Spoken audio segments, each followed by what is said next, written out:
Hello, everyone, and welcome to our live coverage of the 2017 Tata Steel Chess Tournament. We are here in Harlem for round 10. I'll be your host, Yasser Seirawan, along with Tex DeWitt. Tex, welcome, welcome. Thank you. Nice to see you again, Yasser. Each year we do this once when we're on the road, and you're my man. Well, happy to join you. Absolutely. And again, we're in Haarlem, Yes. capital of North Holland, a province of the Netherlands, and we have around here in a beautiful venue. Maybe you Yes. can see it. You can see the footage. You see Magnus Carlsen now playing black against Hare Krishna. It's a beautiful music venue. Yes. And we're actually in a music-like theater where the acoustics are absolutely fantastic in front of a live audience, which we expect will get more crowded as the round begins. We're starting a half an hour late deliberately. The players got a chance to visit a museum here in Harlem. It was a very impressive series of paintings that we got to see to start. Oh, you got to see them too? Yes. Oh, that's nice. Maybe they'll be inspired. They have been inspired because we've been seeing some dramatic chess. And our leaders going into the round 10, we have Wesley So Still Wesley So, at plus 6 out of 9. Yes, And we have Carlsen, Elyanov, and Yi Wei chasing him. with a half a point behind at plus 2. I hope that especially Carlsen will want to win. He's playing black against Hare Krishna, but I'm hoping he's going for it. Oh yes, well he's the man under pressure. He has to perform. He's defending his title. He's won it back-to-back years. He's trying for a record number of titles. He's won it 5 times along with Vishy Anand. He's going for a 6th victory. Then we have Aronian, Adiban, Karyakin, 5 out of 9. Hare Krishna Giri, 4.5. Andreikin, Wojtaszek, 4. Rapport, 3.5. Nepomniachtchi, 3.5. And Luke van Wely, 1.5. Not nice for Luke, but our pairings today, Levon, Rapport, that's going to be a great game. The all-Dutch matchup. Yeah. You can speak to that. Yeah, it's good that we have an all-Dutch match. There's some kind of rivalry, or there used to be, between Van Wely and Giri, because Van Wely used to be the best Dutch player, and now Giri came around, and he's way better. So Van Wely kind of gave up, but he did tell me just now that he's going for it. Very good, very good. And then a key matchup, as you were mentioning, Pentala versus Magnus, Adiban Nepomniachtchi, Elyanov Wei, Sergei Dmitry, all Russian matchup, and Wesley So, again, our tournament leader against Radek. So we're just getting started. Yeah, We've had the opening moves. Let's look at the games. First, let's start with the world champion. Exactly. Right. As black is playing against Pentala, e5, we E5. expect.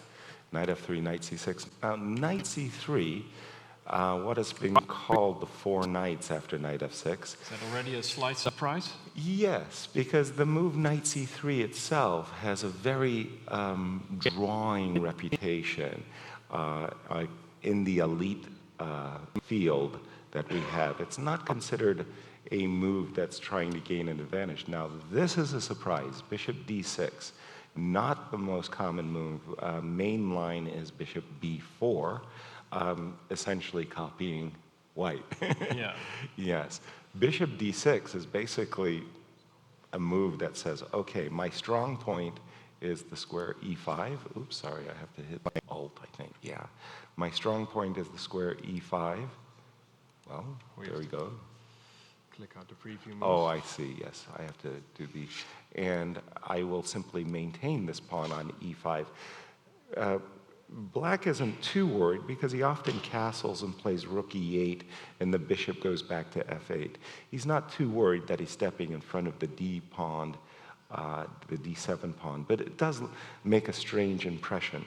It's like the world champion wants a game that's a little bit off the beaten path. Well, that's what we like, right, as commentators. Yes, something unusual, by all means. And Excellent. the bishop is not going to stay on d6, I think. No, that's definitely going to move. That's definitely going to move in the near future. So, and this is the position now after d3. Now here, it's a sort of like, I'm not going to say a critical moment, but there's something very key about this. If you were to put the move castles on the board. Castles. Yes. So Come on, Tex, you can do it. I can castle. There we go. Bishop g5. h6, bishop h4. Now here, the problem is this pin is rather annoying. Yeah, 'cause- You don't know for sure that you want to play g5 and break the pin. Because after all, you just put your king over there and you're advancing the shield in front of your king. So maybe after this move d3, Magnus may feel that it's better served not to castle, but to play the move h6, preemptively stopping the Yeah. bishop g5. Yeah. And He's have a thinking. We position. see him. He's thinking right now. Yeah. And we have a position. Shall we Yeah, walk let's, around our let's go stage to- and so on? Can we go to the Dutch match? Of course. Just because we're in Holland. Our audience, Our audience all is growing. and so excited and thrilled. Oh, Let's see. and we have this E6. Queen's Gambit declined, almost a Botvinnik variation, the semi-Slav move c7, c6. Because Now, after all, this you is just an put your invitation king to over there Luke and to advancing take the him shield in into front a of your king. very So maybe complex after this jungle, move d3, which it goes Magnus bishop may g5, feel that it's And then takes on it's c4, better right? served Oh yeah. not to castle, E4, but to play the move h6, preemptively h6, the Yeah. bishop g5, bishop h4, g5. And he's have a thinking. position. We Knight see him. takes He's g5, thinking right h now. takes g5. Bishop And we takes have a g5, position. knight Shall we b8. walk around our let's go stage to- And this is so called on. the Botvinnik pawn Can we go to the sacrifice. Dutch match? Of Just course. because we're in And the Holland. Queen's Our Gambit audience Our is audience all- is growing. and so razor excited sharp. and I mean, thrilled. you have to know variations. And of we the have yin-yang. this.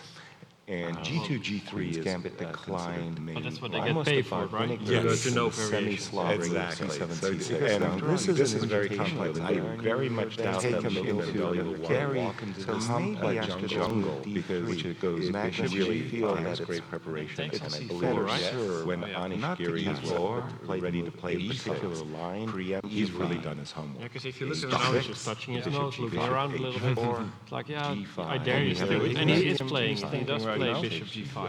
Wow. And we have a position. Okay, Shall we well, walk let's around our see. stage and this is So called the Botvinnik pawn Can we go to the sacrifice. Dutch match? course. Just because we're in Holland, Our now audience it's time. is Our audience all- is growing. And so excited and thrilled. know H7, variations and of we the have yin-yang. the Scal variation. And G2, G3 is Gambit normally decline. white. So that's what they get Almost paid a for, right? Botvinnik Yeah, variation, to know semi-Slav Exactly. c5 So takes. it's And very this is very complex. complex. I very much doubt take that him too to bad. the carry. I have one question about this Maybe position. after He's the probably going to take because him it goes F6, Magnus and really if you feel take has back, great preparation. takes on What's the c4, right? better Better when move, I think. Anish Giri is ready to play a particular Is three a good line? move? He's Or- really done his homework. After the capture, he's touching his nose, looking around a little bit. You, like, yeah, I dare you to do it. And he is playing. He does play. You take back, and then e3 or Shall we e4. walk around our stage and this is called there are other choices. Let's go to the Dutch match. problem with the Just because we're in Holland, now it's time. Our audience is growing. And so excited and thrilled. And I'm going with Scal variation. G2, G3 is Gambit decline. That's what they get paid for, right? Yeah, to know semi-Slav this is very complex. And if you block the take him Too bad. carry, I have one question about this position. He's probably going to take him. Magnus Should really he feel take has back? great preparation. What's the move, right? Better When move. Anish Giri is line has played ready to play a particular three a good line, move? he's Or- really done his homework. After the capture, he's touching his nose, gets looking around a while. You, like, yeah, I dare you to do it. And he is playing. He does play. You take back, and then e3 or e4. Having discussed this tonight with Peter Swidler, Go to the Dutch. Just because we're in Holland, now it's time. Our audience is growing. And so excited and thrilled. And I'm going with Scal variation. G2, G3 is Gambit decline. That's what they get paid for, right? To know semi-Slav this is very complex. And if you block the take him Too bad.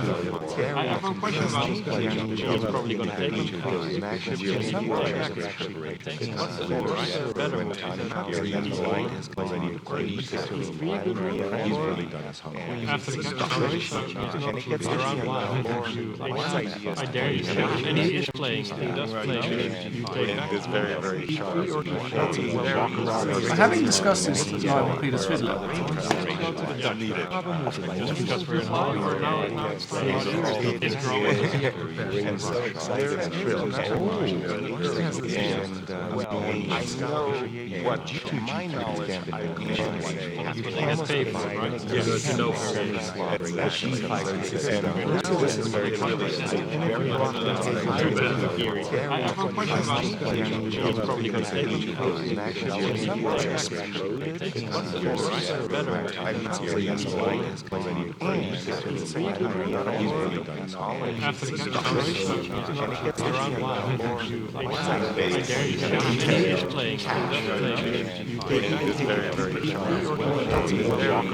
Having discussed this tonight with Peter Fiddler, Because we're in Holland now, it's growing. I know what, to my knowledge, I can. Wow. That's paper, right? This is very clearly I have one question about it's probably going to take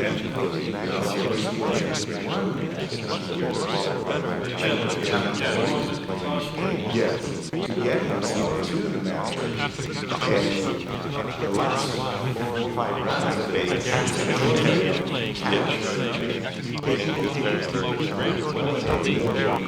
having discussed this tonight with Peter Fiddler,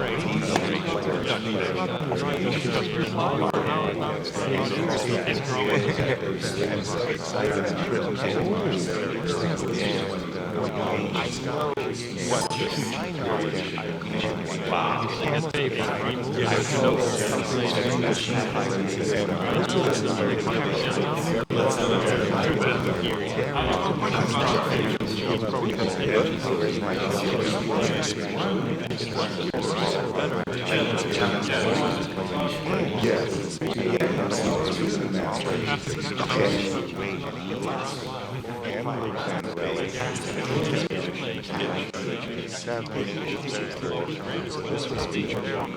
having discussed this tonight with Peter Fiddler,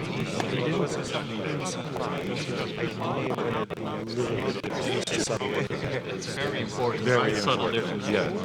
And Nico played this earlier as well, and he played the move 165, which for some reason computers like. And I'm because it seemed like black was setting up for this D6 variant, and then suddenly he switched to D6. So it's a little bit confusing, but it's very cool. Well, you played knight of 5 right away, right? Yes. This variation. But Adi won, obviously prepared this game, and he played takes on e5 first. Right. Takes and then knight of 5. That's right. having discussed this tonight, They fought for 5.5 minutes.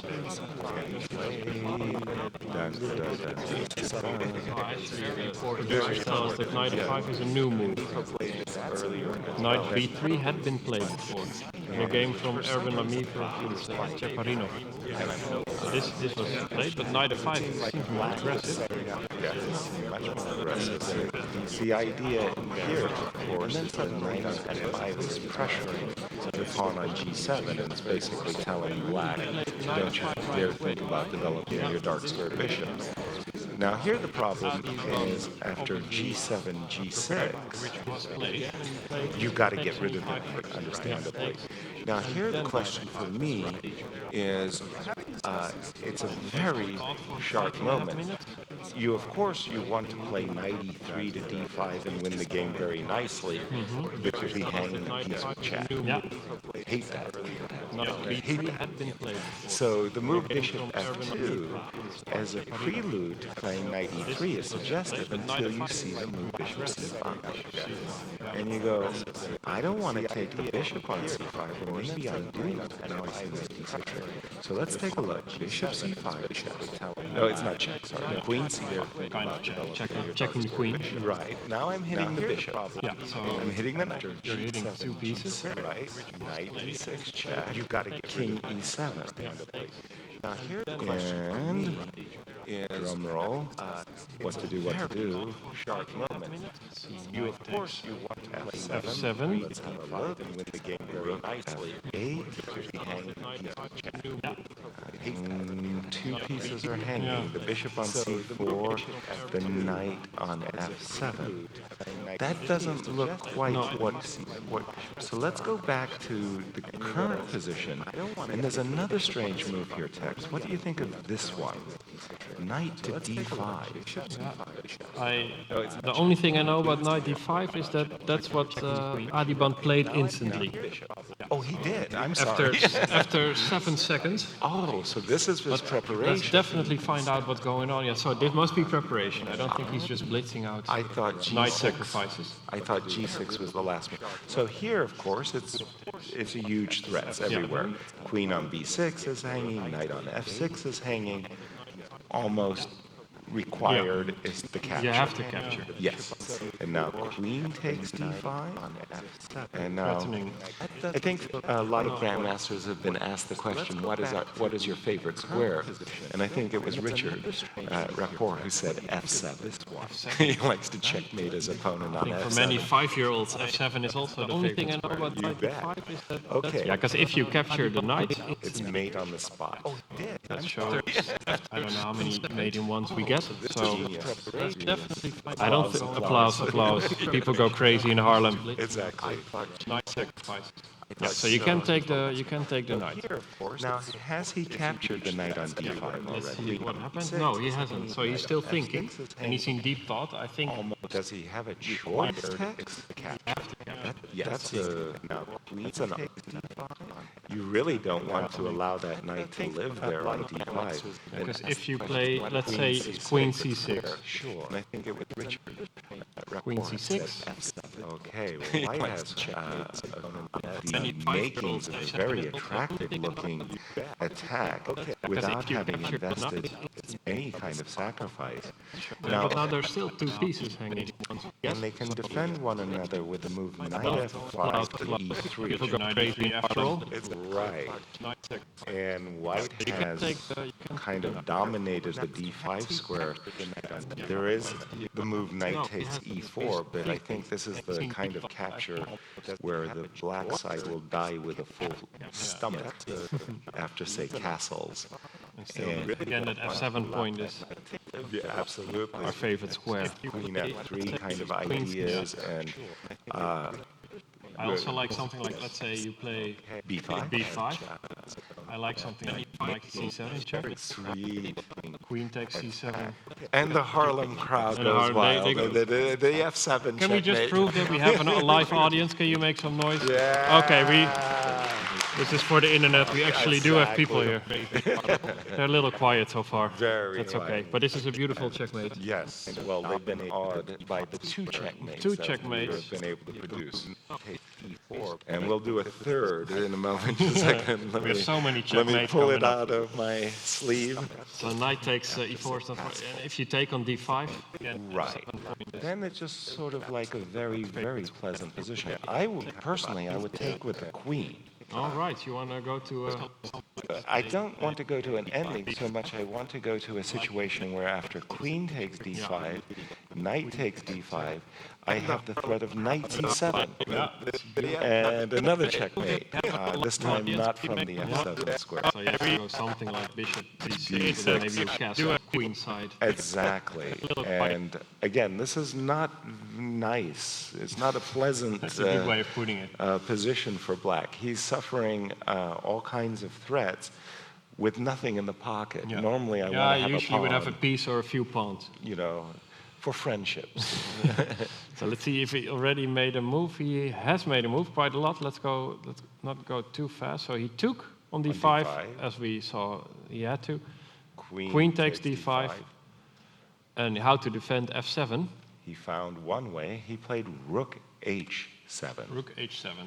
I'm always impressed by those variations in, for example, the Slav. Black will play a7, a6, queen b3 attacking the b pawn, and then rook a7. Rook a7. So we get the Najdorf version of how to use your rooks. No. This But isn't again, how to use there's another event going on in this venue with 200 children, but I feel you wouldn't teach them to play rook h7 at any point in chess ever. No. That would be something that they would do on their own after, graduating the course with, golden stars. But here, White is gonna sacrifice a piece. Is there a way to not sacrifice a piece? Oh, Just wondering, could definitely. you? And I like this very much. This is in 1960, Michael Tal defeated the patriarch of Soviet chess for the World Championship, Michael Botvinnik. And he did it by sacrificing pieces and pawns and queens and rooks like this. Yeah. In the return match of 1961, Michael Botvinnik reclaimed the World Championship title, and they asked him, well, are you unhappy about losing the World Championship? And he said, no. It was a very good thing for the for the children of the Soviet Union, the boys and girls, because now they could be taught how to protect the pieces instead of sacrificing them. So you asked the question, can we please not sacrifice our piece? It reminded me of Botvinnik et al. Yeah. I was thinking that, yes, if you step back with the knight, for example, to g3, your bishop on g5 gets trapped after g5. Yeah. Okay. But you could step back with your bishop to f2, and then if, for example, bishop c5, well, you don't lose your piece because there's a knight d6 check after a trade of bishops. The problem with bishop f2 is queen b2, okay? And this looks really, really sharp to my eyes. So after castles, he would take your knight, and you're going to lose a piece anyway. Yeah. So I'm more than sure that Bhaskaran had this very piece sacrifice in mind and made castle short. Do we have the times? Yeah, No, we he don't. castled after 7 seconds, so he's still in his preparation. Right. And then, Now, in the old days, we wouldn't make such moves after 7 seconds. no? Why not? No. Because you wanna hide your preparation. Well, in a sense, go. yes. And You go through the method acting school of chess to say, like, boy, what am I going to do now? Even though, you're inside, you're all gleeful. Yeah. And I remember reading a book by Jonathan Spielman. It was Jonathan Spielman's Best Games. And he is They playing... never write my worst games. They always do my best games. No, they're like the best game side. And Jonathan Spielman was playing a candidates match against his countryman Nigel Short. And Nigel Short fell directly into his preparation. Head, line, foot, sinker, everything. And what Jonathan did to prevent himself from playing instantly is he recited a poem to himself that lasted 20 minutes so that he could play as if, like he thought. So in my time, they would think a good 5-10 minutes just to give the opponent the sense like, ooh, we're on fresh ground. Not that, like I've netted you and you're dead. Because right now, if you castle queenside, which he did after 7 seconds, Ian just knows, he has some line prepared. Precisely. Now, unfortunately for Ian, whether preparation or not, he's got no choice. He's got to take the knight. Yeah, because he's got a bad position. Now he's going to be under attack, but he's got a piece in the pocket. Exactly, And quickly... Adibon recaptured right away. And this is the position. And okay, we can just update it just to... it is updated. Yeah. It is the position, And you're bishop right. e7 played, I believe. That's what I see on the video screen. Okay, bishop e7. And he instantly captures. Yeah, he's obviously still in his preparation. Wow. Well, let's. I mean, it's a real good hack that we're having here, aren't we? Yeah. Bishop e7, king takes e7. Now we're piece down, of course, but black's king is in the center of the board, and in such positions after king takes e7, normally speaking, you want to get your opponent's king on an open highway. You want to make sure that there are lots of open lines. You want to throw in this pawn, f6 check, and so I'll just put a move on the board. I'm not saying that this is the only move, but just so you get a sense of the threats that white is having now, we've got this rook coming to f7. Oops, I've got to unclick that, sorry. He's got this rook coming to f7 with a check. He's got this queen coming to d6 with a check. Lots of threats being faced by Ian. Now, the question seems to be, who's better prepared? Yeah, because Ian could still be prepared. Oh, Maybe he absolutely. is doing the Spielman trick of reciting a Russian poem to himself. Exactly. We don't know yet. We don't know. So So that is just one of many intriguing possibilities. The other is maybe we don't have to be so generous with Adivan's pieces. King takes e7, rook h1, e1 also has gravitas. yeah, You know, yeah. you still, the rook on a8 is still sleeping. There are some pieces that are. Yes. Now, just to, kind of, get those juices flowing text. Who would you prefer? Are you a player who likes being ahead material and facing the threats, or I like being ahead of. No, I like the sacrifice part more. You like I the like the white sacrifice. position more, okay? especially when it's played by someone who instantly plays the move, so you have something to fall back on. Very good point. And I always like, as a commentator, when they just sacrifice stuff right away. Exactly. So let's leave this game and go to Elyanov Yi Wei, because that's interesting for the tournament. They're both tied for second. tied for second. Absolutely huge. So let's see what's going there. Elyanov is playing white. It's a little bit more solid, I would say, than Yi Wei. Yeah, and for me, Pavel is playing the best chess in the tournament. Really? He may not be in first place, but he is at +2, and his last 3 games, all of them drawn, in every single one of those games, he had a winning position. Yeah, yesterday as well. Yeah, so imagine what he could, if he had just managed to win those winning positions, he would be at +5. Yeah. So really extraordinary tournament for him. Move e2, e3 on move 2. Now this was very unexpected. Yeah, I feel like he's playing black, Yeah. playing some Nimzo Indian. In Seattle, we would call this seizing the defensive. Yeah, right away. scary concept. But it might be a move order trick, right? Yes. He probably was looking in the database, found some games of Wii Yi, imagined that he was going to go for a particular setup, and Pavel has something in mind. Let's see how it See what he has unfolded. in mind. Okay, This is already more normal. right. B3. Now it's a kind of, I want to say, reverse Nimzo Indian with an extra tempo for white. Not that it gives him an advantage, mind you, but it's just, that's what it appears. Yeah. Knight c6, cd, ed. Takes. Now this is actually transposing into a very common isolated queen pawn line that you see out of the Tarash and other things. Because white is going to play d4 soon, probably. Yes, but he doesn't want to do it when bishop b4 check can annoy him. So first he wants to go bishop b5, castle, and then get in the move All right. d4. And that's exactly what happened. Exactly. d4. Right. Now, I've always had a bias, a prejudice, if I can say, towards playing against the isolated queen pawn when I'm white, because I think it's really hard for black to equalize with the isolated queen pawn as black, I mean. Yeah, because you really have to. Yeah, it's a weak pawn.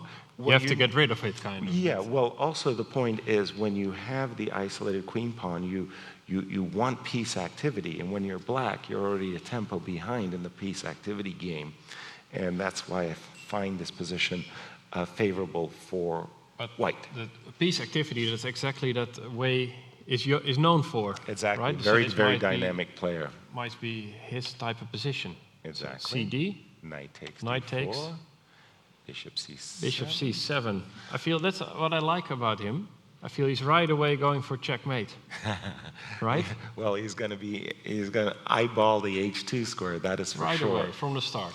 Now, it's funny, if the colors were reversed, against this move bishop c7, it's very common for black to play bishop on c1 to a3 Oh, yeah. to prevent the queen from coming to d6. But as the bishop is already developed, then you would be transposing Yeah. into... Then you really are playing black. Yes, exactly. So you that play- was why knight d2 was D2. played. Yes.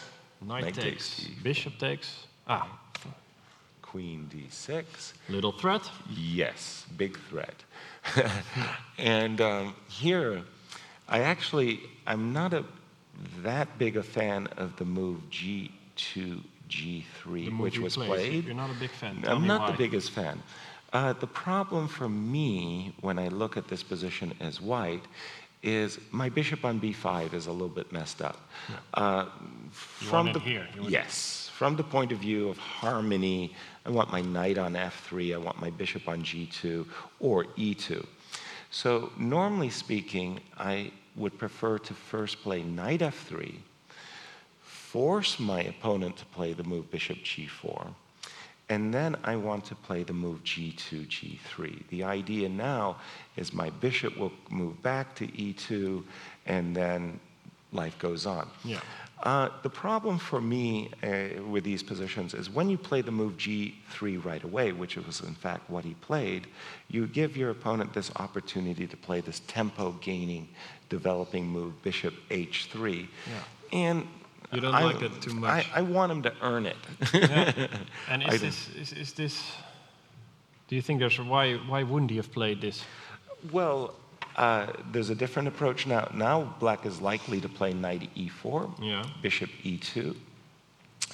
And now when you look at the position from black's point of view, you say, oh, you highlight the queen on d6 and the bishop on c7, and you go, oh, this is wonderful.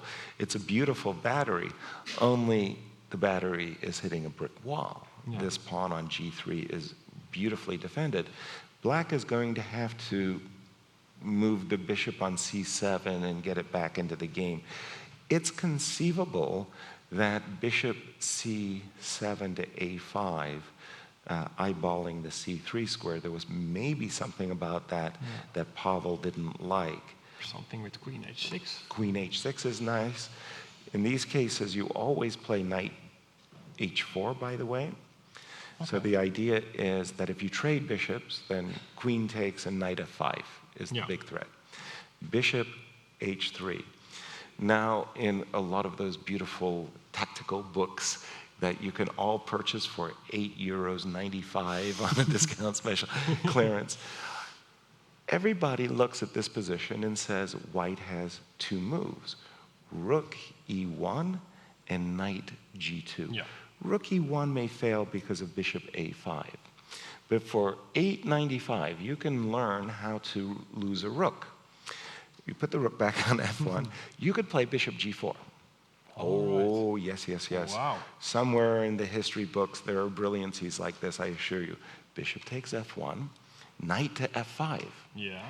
Humana, humana, humana. Yeah. Now I'm attacking the pawn on g7 with the bishop and the knight. There's a lot of suddenly white pieces over on the king side. Like queen g6 loses brilliantly to knight e7 check. A fork we should all be familiar with, right? I mean, you got golden stars from your Dutch school of chess. We don't even have to pay $8.99 for it. Really? It's all free when you tell me. Fantastic.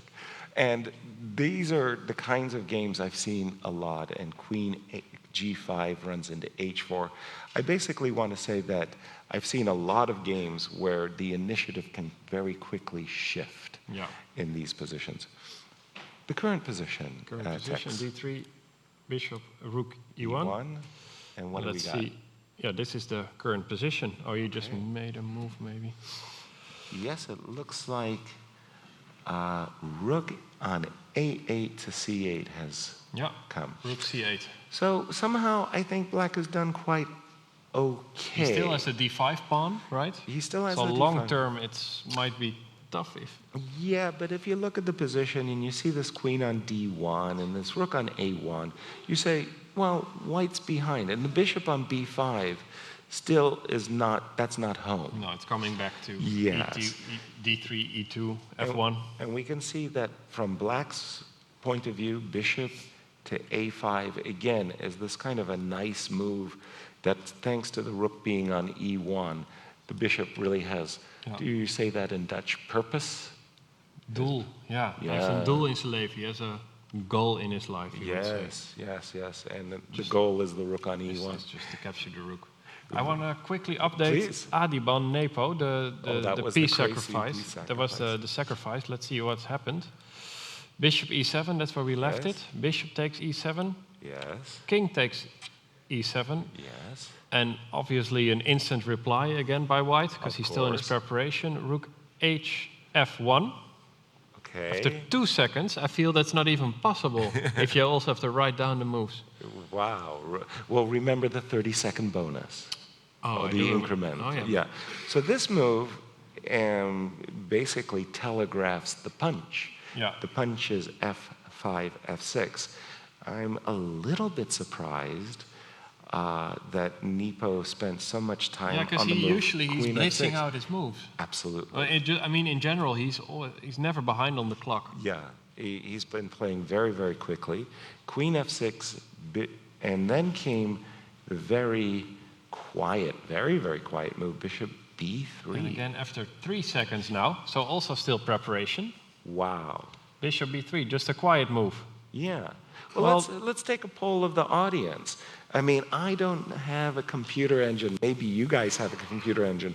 I feel like you are my computer engine. But Yeah, okay. well, I'm churning. How many of you like white? How many of you like being the piece down? Oh, Right. yeah, we That's got some about 500 people. attackers. And how many of you like the piece and you would like to defend the Would position? like to defend. Not so many. One guy. One guy, okay. One brave man. Right. Well, very good. What I like is that normal moves, like black would want to develop, Yes. but there, of course, well, Show us let's the say, checkmate. yeah, I'm just going to show the checkmate. Right. I mean, you can't move your knight, is my point. Yeah, that's really getting him from behind. All right? Right. So, I'm thinking that if I'm black, my number one concern is the safety of my king. And the fact that my rook is on the stupid square h7 and my king is on the stupid square e7, in my mind, I'm a runner. I yeah, like you would just go for it. I'd go king f8, rook g7, king g8, and I'd say, come and get me. I feel- I'll do you put my know- knight on f8. You know the game Stratego? I feel this is like Stratego. There And you the have rook it. is a bomb you put in front of your king. You're right. Anyone who comes close, Just suicide, yes. So I would also aesthetically like the move rook a7, just to get for a Good split second. geometry, Yeah, yeah. to get your a and h7 rook. I can see you're an artist. Yeah, well, it's an art round, right? Exactly. Round for art with all of the paintings that we saw. If he made another move, he didn't make a move yet. So bishop b3. So it's a quiet move. I'm again thinking that white stepped back with the bishop, anticipating that there would be a knight b6, a b5, and he's basically saying to black, What are I you don't gonna think you have a good way of using a tempo. What are you going to do? I think there are a lot of good tempos in the position. King f8, king g8, rook g7 are the moves that I find the most attractive So for black. let's say he would play king f8. Right. How would we go about? Well, we have an audience full of people who prefer white, Exactly. so someone must have a move. Someone has a great, great plan. Bishop a4. Bishop a4. Nice. Threatening the knight. Nice. So now I can't play b5 because the rook is Yeah, hanging. Play b5. So I have to play something stupid like knight b6. Let's see. Okay. Now we have a hakasito, a check on g5. On c5? On c5, sorry. Check on c5. I'm not sure that's the best check. King g8. Now the bishop is hanging on a4. Do you I something mean. like rook? Well, rook d6 is, yeah. Queen think- g. Exactly, you have this check still. Right. And then maybe picking up the... The loose the- animal. Yeah. exactly. You know, I like the, go back just a few moves. First of all, wonderful suggestion. I really do like the idea of bishop a4. Put the knight back on d7 for just a moment, bishop on b3. Imagine that he played the move bishop b3 with the idea of bishop a4, but we saw a sneaky variation where the queen came to g5 with a check. Yeah. How about, Another quiet move. yeah, I was about to say, King another. b1. I don't think you can play quiet forever. No. But, I mean. Subtle moves. Let's call them subtle. Right. Bishop a4, well, that might be the most forcing. So king b1, there are reasons to play it. Yeah. But let's just see that variation we were looking at a moment ago. Bishop a4, knight b6. We went check. The king moved over. Yeah, this is what we did. And now, can we drop the bishop back? So now the move rook d6 is really a massive threat. Yeah. Yes. Well, you still have to check, but then it's still a threat. Yes. So you could go knight d7, then I've made progress maybe with queen c7. And again, this rook on d6 is really going to be harmful. This looks very unpleasant for... One of the nice things about being the attacker is quite often the defender literally has to find The only move, the right? only move. Yeah. And the attacker has these choices You can like... just play around with your bishop a little bit. Right.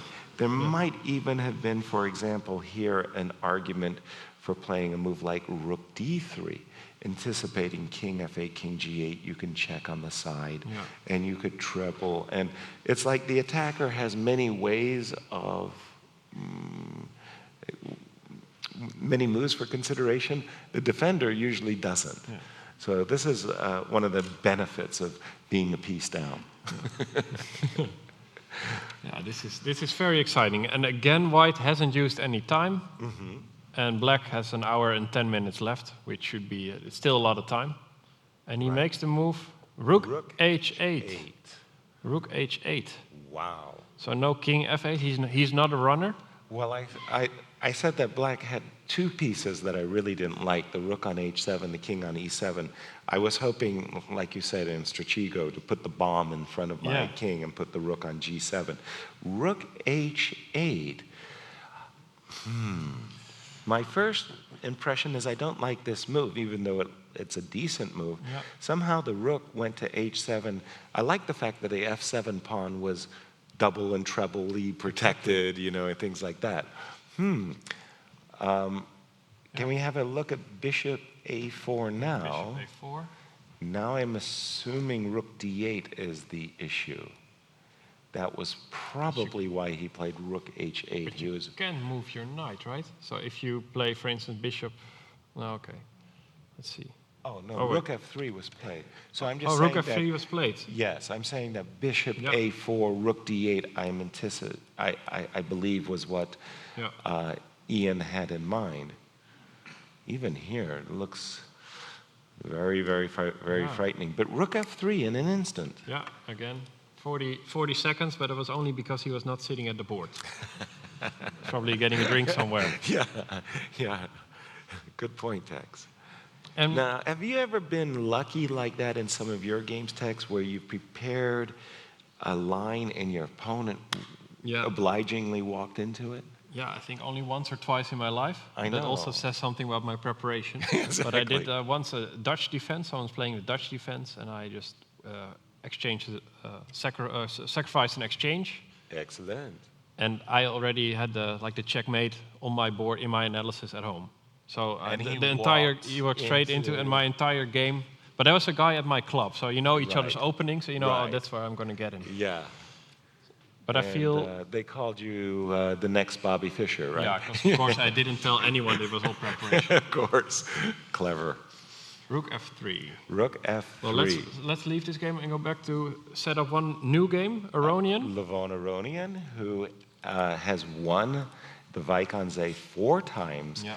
Quite impressive. He was looking to win his 5th title here so that he could join the pantheon of greats, Magnus Carlsen and Vishy Anand, who have all won 5 titles. How many did you win? I'm sad to say 1. What? 1? That's great. 1. Yes, it is, actually. I only won. I never won Vaikanze. Seriously? Really? It's hard to believe. Tournament organizer, I need a new commentator. Where are you? I got the third place in the amateur group once. Respect. Thank you. Yeah, very good. And was that the guy who fell into your preparation? That was the guy. No. Okay. The Queen's 6G, Indian Queen's defense. Indian. Always the question: are you going to A6 or B7? This time to B7. I'm telling you that Bishop A6 has been the most trendy move for the last 20 years. Bishop B7 was old school style, but Richard has played old school style also against Anish Giri with Bishop B4 check and A5. Yeah. Doubtlessly, Levon saw the game, was well prepared for it, said, please try it again, mister. And then he played another move. And he didn't do it again. Yeah. Bishop E7, yes, normal. again, all old school, Castles. castles. Knight C3, Knight E4. So this freeing maneuver has been played by Alexander Alekhine, Dr. Max Erva, many of the great players in the past. A kind of really cool, like modern chess style has been to play D5. Yeah, this pawn sacrifice was introduced by Grandmaster Lev Polygaevsky in his candidates match in 1981 against Victor Korchnoi. I was Victor Korchnoi second. Really? Yes, for that whole cycle. And were you all shocked when he Yeah. played the move D5? Yeah, and he caused us endless nightmares where we were up all night trying to refute or the sacrifice. And it became a really, really popular thing to do until some really clever people found ways for black to equalize, but it wasn't easy. It wasn't took a easy. while. It took a long, long while. One of my favorite stories about that was in the penultimate game of that match, Victor Korchnoi was white, and he was winning the match by 1 point. So he needed 2 draws and the match is over. Shockingly, he was white, he had an advantage, and he offered a draw. Well, Polygaevsky quickly took it, and then in the final game, Polygaevsky won to send the match into overtime. Yeah. So they were having this press conference where they said to Victor Korchnoi, well, how do you feel? And Victor said, well, it's like Dostoevsky wrote, yesterday I committed a crime by offering a draw in a superior position, and today I was punished, and the match was tie. I deserved it. And the Argentine journalist, busily scribbling down, said, and what is the ELO rating of Mr. Dostoevsky? What? All right, but we didn't see Levon, no creative. The old move, Knight C3. And also there was just one other move here. Instead of Knight C3? Yes, and this is a really kind of a crafty move. The crafty move is Rook E1. Oh. Okay, so what's the point of this brilliantly crafty move? First of all, you want to play D5. If black plays something stupid, Rook E8 or something stupid, then D5 and the rook is better on E1. Yeah. But if black insists on playing the freeing maneuver Knight F6 to E4, then you go Knight on F3, back to D2, and if you capture my knight, I capture your bishop, and there's no rook on F1. Oh, that's That's a smart part of it. very, very clever, these chess theoreticians. And if you play the move C5, then D5, and you kind of get a different version of that pawn sacrifice, ED5, Knight H4, and so on. So Rook E1 was popular until some clever guys figured out a way of equalizing there. Levon went for the old school, Knight C3. Knight C3, and yes, D2. yes, all very well F6. known. And I feel they play Rook C1 here often, right? But here he Yes. plays Bishop E1. Okay, so that's off the beaten track. I'm also used to the move Queen C2 as more common, and usually that provokes them to take the bishop. Yeah. So Levon's move, Bishop E1, was obviously he likes to keep his bishop. Yeah, fair enough. And now we have Rook E8, Rook E8. Queen C2 after all, After all, and D5. Whoa. Okay, so some intriguing moves that I think and question all of them. But Yeah. okay, let's see what he played. Yeah, Knight he takes took on e4, d4, d took on takes e4. e4, Knight d2. right. Now you're exchanging the 2 pawns. You get my d4 pawn, I will get your e4 pawn. But he Now, didn't capture right away. He he played rook d1. first. Levon, This is also very, very tricky an man. example of a game where white is played almost instantly, and black has been thinking for a while. And with good reason. The problem from what I can see is if you make a move like queen c8, so you're protecting the bishop on b7 so you can play the move e4, e3. Knight takes e4 with a discovered attack against the bishop. And what's the real problem is knight e4 to g5, as well as rook takes d4 is on white's agenda, and this is not pleasant. No. Knight on b8, rook on a8 are quite passive. So Richard needs to come up with something a little bit more clever And than what if queen this c8. is not working? So let's maybe just show why f5 is not a good move, besides All right. it being really ugly. But if you would say you're holding on to the pawn, Right. I think knight b3. That looks like a very good answer. You have to, you have to play C5. something like c5 and then E3. e3. And here, after the move e5, there's an argument that black might be able to make that he's gotten two pieces if and you they're would very... capture on d4, this is a Capture. nice structure. Yes, it looks beautiful, actually. 2 pawns for the bishop, probably insufficient compensation, but there's an argument that some compensation could be had. Let's go back for a few minutes, few moves. Before the move knight b3 attacks, after the move f5, I'm going to suggest capturing on e4. Knight takes e4. Exactly. And now, if you capture my knight, I want to capture the pawn on e4 again. So now I'm threatening the bishop And h7. and h7, but I'm also threatening bishop c3 and or e2, e3. I think I'm winning my piece back Yeah, with 'cause I a just bonus, Exactly, because I just want to, because this doesn't work. the discovered The check, discover check on the rook on d1 because you play bishop f2. and make it's- protect. Right. So f5, ugly and not working. Ugly, bad. See if he played another move. No, he's still thinking. And again, this is not, something has gone wrong with the move rook e8. If I can be so bold as to say that in these positions, the move rook e8 is not the move that's on black's agenda. Doesn't seem a priority. No. Far more of a priority is getting the knight on b8 into the game, and I'm much more familiar with d7, d6 type setups. Yeah.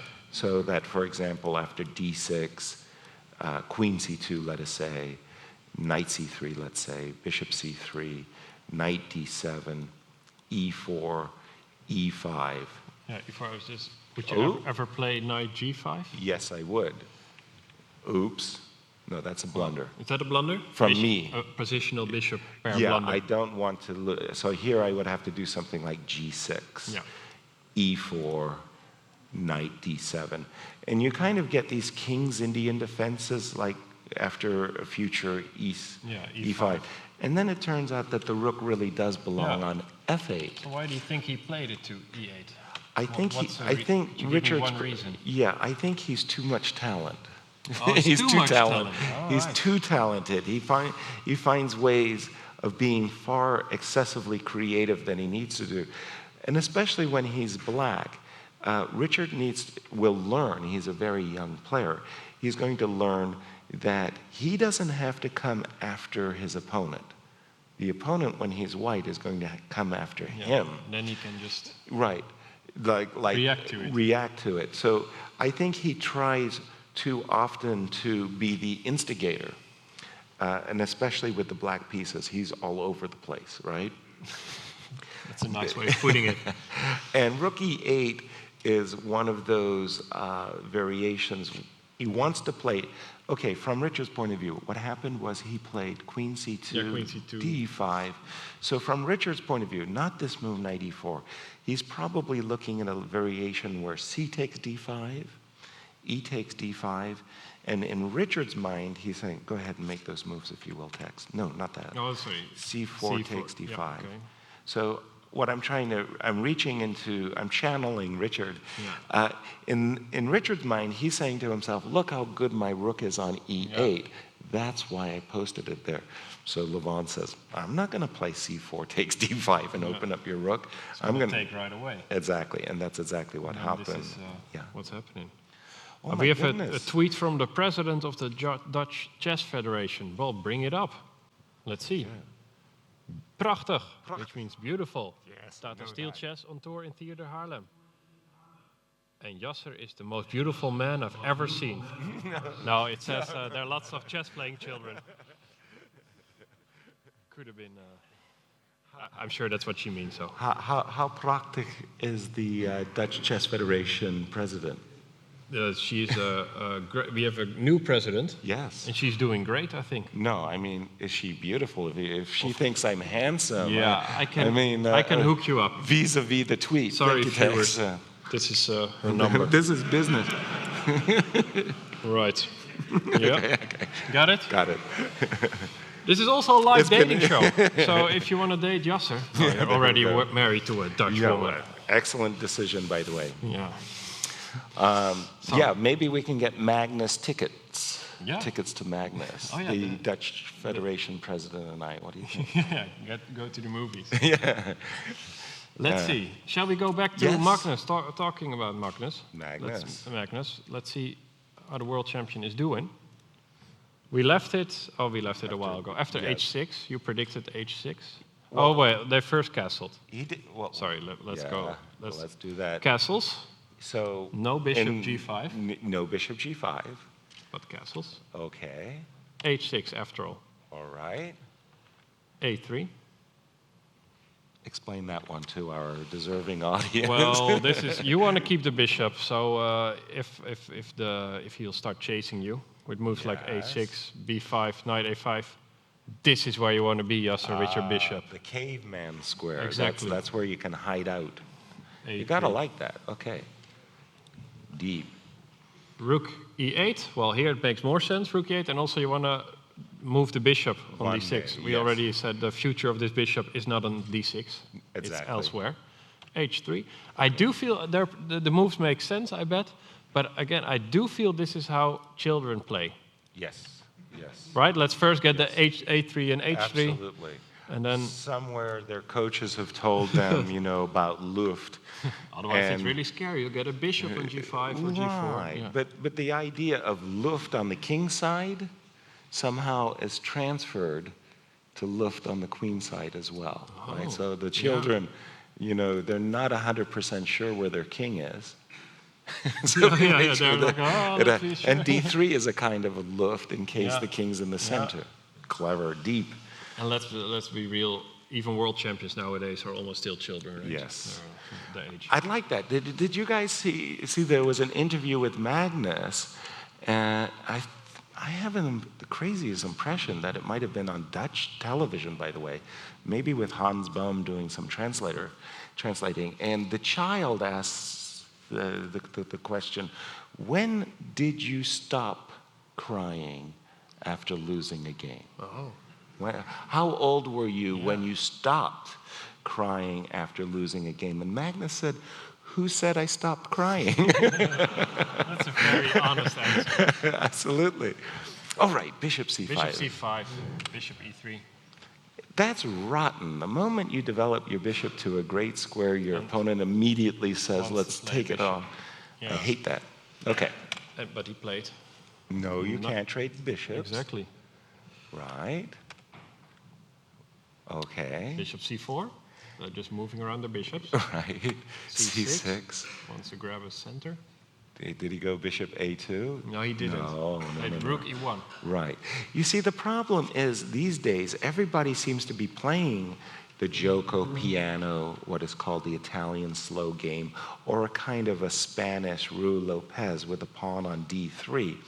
And all the games kind of start to merge in my mind, and I'm looking at this position, and it looks normal, except black went bishop d6 and bishop Yeah, c5. exactly. He lost the tempo, but You could say they both lost the tempo with their bishop. exactly, because the bishop came back to c4. All right, come on, Tex. So- What happened? Don't keep us in suspense. Let's take on f3. All right. Takes. Okay. Takes. How would you recapture? This Do you go for structure? Do you go for an open f file? right. Well, I'm actually, probably inclined to play Yeah, rook queen- takes yeah, I e3. was gonna say, 'cause queen queen takes is e3, dangerous, right? d5. d5, exactly. d5 is the annoying one. So, This is a nasty trick that you have d4 after. right, I So- walk into a loss of a piece. Rook takes e3 keeps the structure intact, but then I'm sitting there saying, as white, I want to play for d3, d4. What is my rook doing there? Yeah. I So feel F- I have to you take have to with the take pawn. with the f1, and that's Yes. what he did. That's what Pantala did. b5, bishop a2. So we're happy that we have that square. Right, after all. Absolutely, but what the heck is b5? That is a very, very confusing move for me by Magnus Carlsen. One of the, Doesn't he want to go a5 after? Let's see if we Yeah. have moves. Oh, sorry, he just played a5. okay, well, one of the intriguing things when you talk to the top grandmasters today and they say, why do you like the Rui Lopez?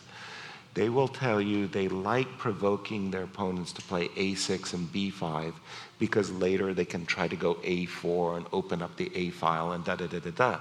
Whereas when they play the gioco piano, black is not obliged to create these weaknesses.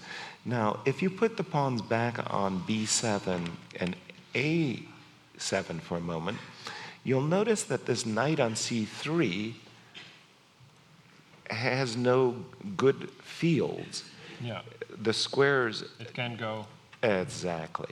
So if you were white, you would start thinking, how would you play knight e2 to g3 to f5 to bring it into play?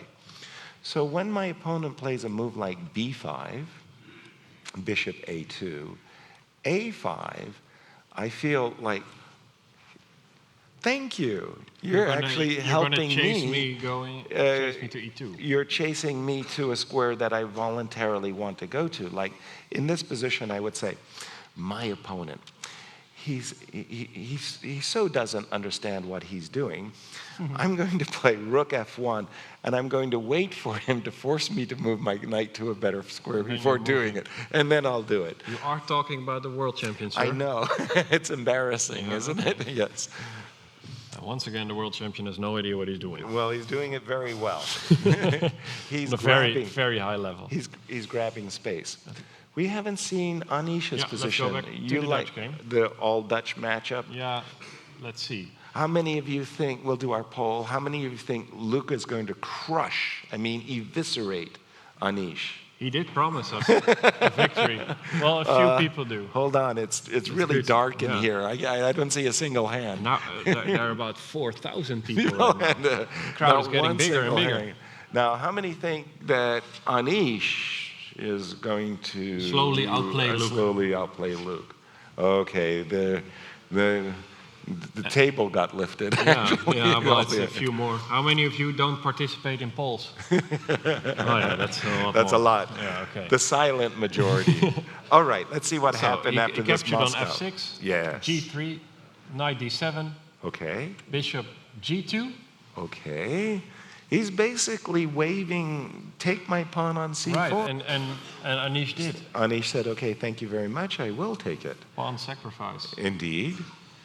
And in these types of pawn sacrifices, with the dark square bishop off the board, then white is more likely to play e2, e3, knight d2, knight takes c4, and not the move e4, because he wants his bishop on g2. Yeah, you want the diagonal open. Exactly. Okay, let's see what Bishop happened. e7, Yes. e3, as you pointed out. Okay. Castles, Knight D2. As we pointed out, knight b6. Knight B6. Now everybody and his brother plays a4 here.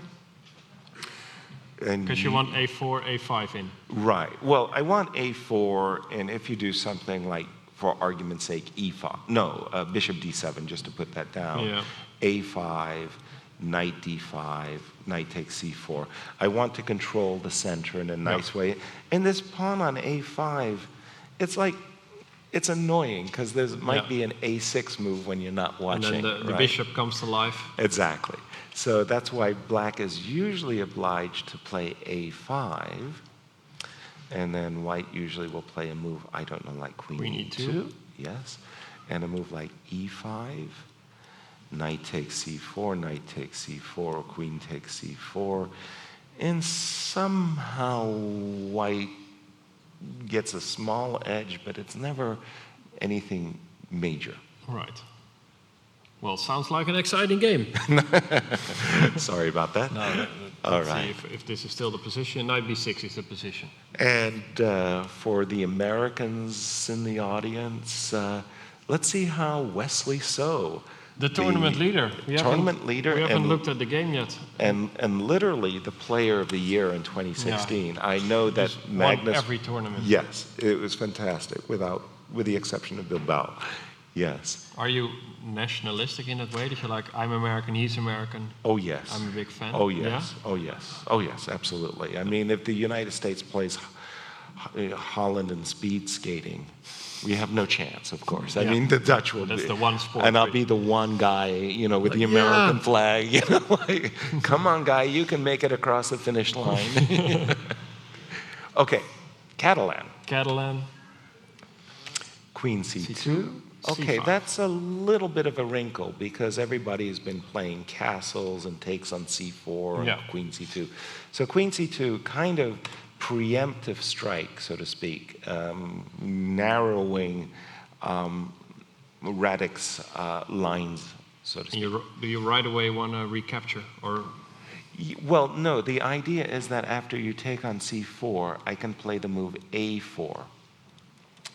And the lines with A6 and B5 have been preempted, so to speak. Yeah. If you play A6 now, I play the move A5, and practice has shown over the decades that this is a favored position for Right. white.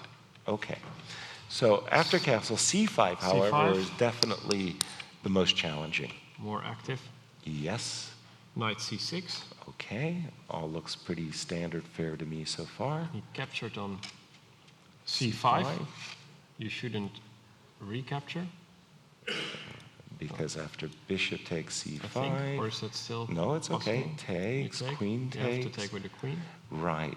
Now, whether I play the tempo gainer rook d1 or knight c3, maybe I can I move my knight? Like maybe knight g5? Let's see. This is a little weird. I think Yeah. black is getting into some kind of getting- tricky Yeah.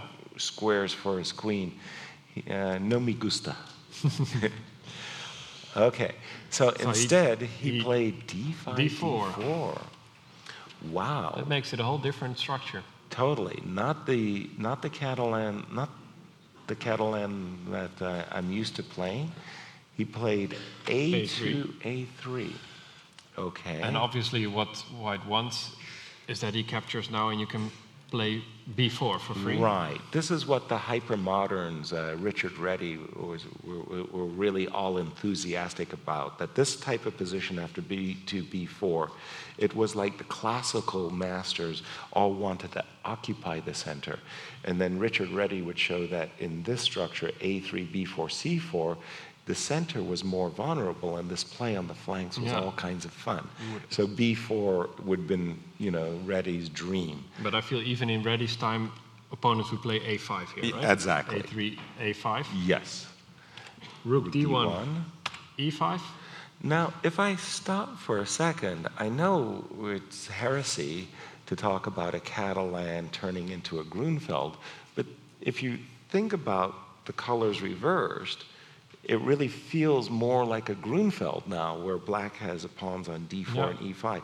Now, Wesley is actually a very big proponent of the Grunfeld. It's in his arsenal, and he really likes it. So maybe he thinks, hey, I win when I'm black in a Grunfeld. Maybe I can win as Yeah. white in a Grunfeld. Let's see. With the extra tempo. With the extra tempo. So knight c3. Of course, you can't capture because of the rook on d1 and the queen on d8. Very visual. The knight is going to a4, by the way, protecting the pawn on c5. Yeah, so you have to That's capture. right away. Knight d5. Exciting move. Indeed. I was thinking that Wesley was going to play bishop g5 as a prelude to knight g5, Yeah. but knight g5 is very, very attractive. So let's first see what happens. Yes, it's pretty... You take on d5. Yes, Take on d5. Yes. You have to take on d5. to protect the bishop on c5. And now everybody's favorite knight g5. Knight g5. threatening checkmate on h7. The queen is under attack. Oops. Yeah, very big oops. So you can't touch the knight. Now he did play h6, Right. which is probably because bishop g5 is very annoying. Absolutely. Bishop d2. Wow. Okay, I can't guess the moves anymore. Bishop d2. It's okay. I didn't expect that. Take the move bishop d2 back for a moment. I thought that Wesley might have had in mind knight d2 Yeah, knight d2. with the idea of trading on f6 and jumping to e4, or simply jumping to e4. But bishop d2, where's the bishop going? No idea. I think he wants to play b4, right? Yes, you are correct, and that was why he played I'll play a4. And then he played But bishop, bishop b4. Bishop b4. Now, I've been talking about a Catalan, a Grunfeld. Now it's beginning to look like a Benoni of sorts. Like, what? Yeah. And by the way, all of these patterns, when you hear me talking about all of these names, it's really like a picture book, I think, for a lot of grandmasters. And you hear me kind of easily moving from one type of position to another, whether it be a Grunfeld or a Benoni. And we really do have these images, and we know from the structure, like you say, well, what's this? It's an endgame. And I say, oh, it came from a Grunfeld. Oh, Yeah. what's this? Oh, this structure, it's an ending, it came from a Sicilian. It's all pattern recognition. And it really is this pattern recognition. And in Benonis, you see a lot of times that white, or in this case, the color's reversed, black, uses the b4/b5 square to put a minor piece. Yeah. Like if you put the bishop back on d2 for a second, and white plays the move knight on d5 to b4. And you would say, oh, this is really right out of a Benoni, and the knight on b4 is on its way to d5, Yeah. right? So, okay, bishop b4. So what do you think? What kind of position we got here? Bishop b4, he Well, took it. yeah, he took it with the knight, He took it with takes. the pawn. and then he took on d5. Yes, very, very nice. And then well, you he can capture took two on pieces. d5, I'm See? assuming. He Oh, no, took on c5. c5. Okay, that was an interesting decision. I'm assuming if he took take on b5, I don't think you want to take on b4, because So after you- knight takes e5, the center really collapsed, and this isn't a nice thing to do. I suspect he wanted to play bishop d6, rook takes a4, and I don't think black was too unhappy about the loss of a pawn, but the loss of a double b pawn. For example, bishop f5, and there's a nice, easy play for black here. I think I would actually prefer the two bishops and the center in Yeah. this case. So this is just to show Yes, bishop takes c2, C2. rook takes, and this is two yeah, very two good-looking strong bishops. And Yeah, bishop and d6 is very strong. exactly. So So- he took one of the bishops. Yeah, he took the bishop. And by the way, a treble threat in the position, taking the knight, taking the pawn on a4, and taking the pawn on e5, required black to play knight, Knight b4. No choice? And now queen d2. Yes. And Wesley is playing fast too. What like is the the last move is just a times? few minutes. Well, he has Oh, I see it 125. there. Yes. Wojciech has 1 hour left. And by the way, this is something is going very nicely in Wesley's But favor. you can still play knight c6. Exactly. And now we are talking about Richard Reddy Yeah. and the desire to get the flank going. b4. Exactly. Yeah, that's a nice move. Which for a 'Cause you Grunfeld You fence- can't capture, of course, because of the rook. Yes, for a Grunfeld player, this is almost a kind of dream come true. In a Grunfeld, what black is trying to do is provoke, force, encourage white to occupy the center and then to chip away. Yeah. You chip away at it with c5 and e6 and b4, b5. And this is a very nice flow for white here. The move b5 is after knight c6, b4. The move b5 is really for white. Yeah, sorry, for white. Yeah, it's, you want it's to a play. really, really nasty threat. Yeah. I mean strategic because you're going to win the pawn on e5 and you're Yeah. going to boot the knight. But does he have another move? Queen d2? Not one that's obvious. e5 and b4 are both hanging. Now, Radek is at the board. Or queen a5? Right, let's just take a look. Queen a5. I'll grub If you the take pawn. on e5, queen takes c5. Yes. And now I can't take on d4. Yeah, that's because of exactly the little trick. Yeah, I get the fork. Hate that. Yeah, nice fork. You know how many times it's funny, as a grandmaster, you sit there and you look at this pawn on d4 and you want to take it so much. You know how many times I've been forked on the c2 square?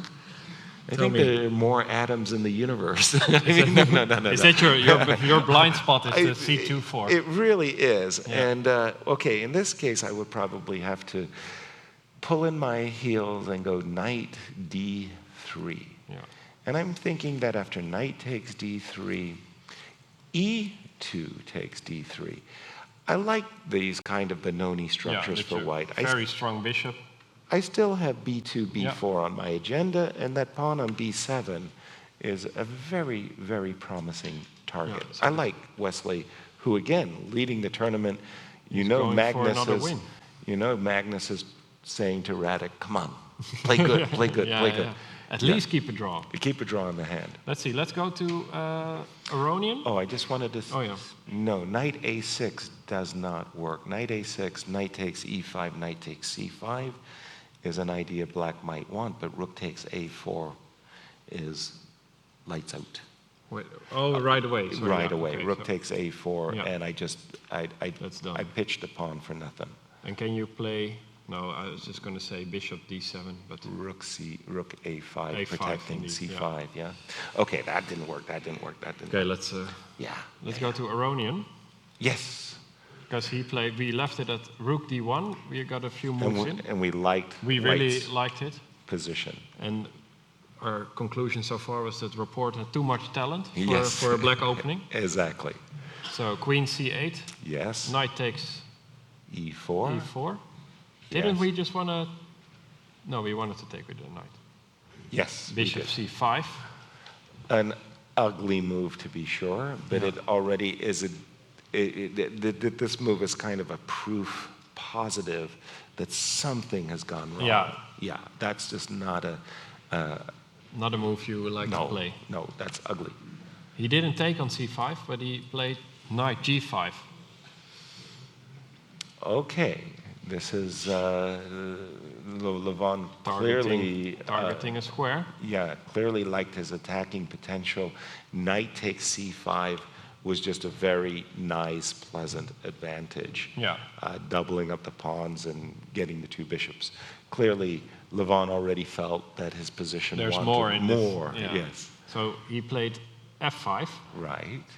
It's always a Because g6 is that's- too ugly. Bishop is c3, bishop and c3 and just it looks like a Swiss cheese Yeah. formation. I mean, the Swiss cheese attack, right? Like, look at all those feel dark squares. you might even have time to just go all the way and Oh, that's really terrible. so f5 is played. Box, what we call force. We get the box. You know the box. I don't know So, box, but it's- how many of you have ever purchased a chess informator? Chess informator. Well, we're talking. Boy, you guys are young. Okay, in my day, there was the chess informants from Yugoslavia. These were these massively thick books. They were the Bible.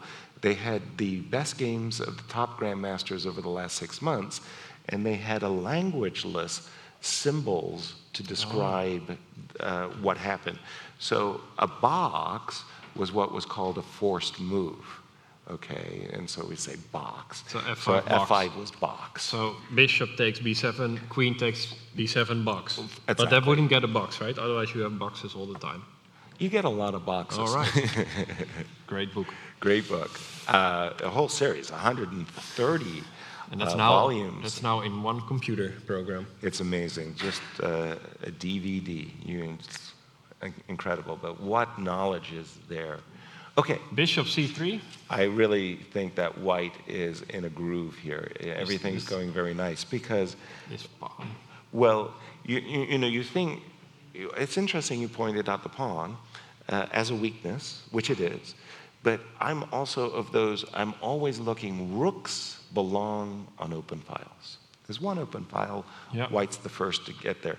Please move your knight to c6, mister, so I can Yeah, go so rook to you the can 7th, right? Be like, hello. Hello. Hello, g7. Bishops love open diagonals. I look at that bishop on c3, I see that this diagonal from a1 to g7 is really sweet.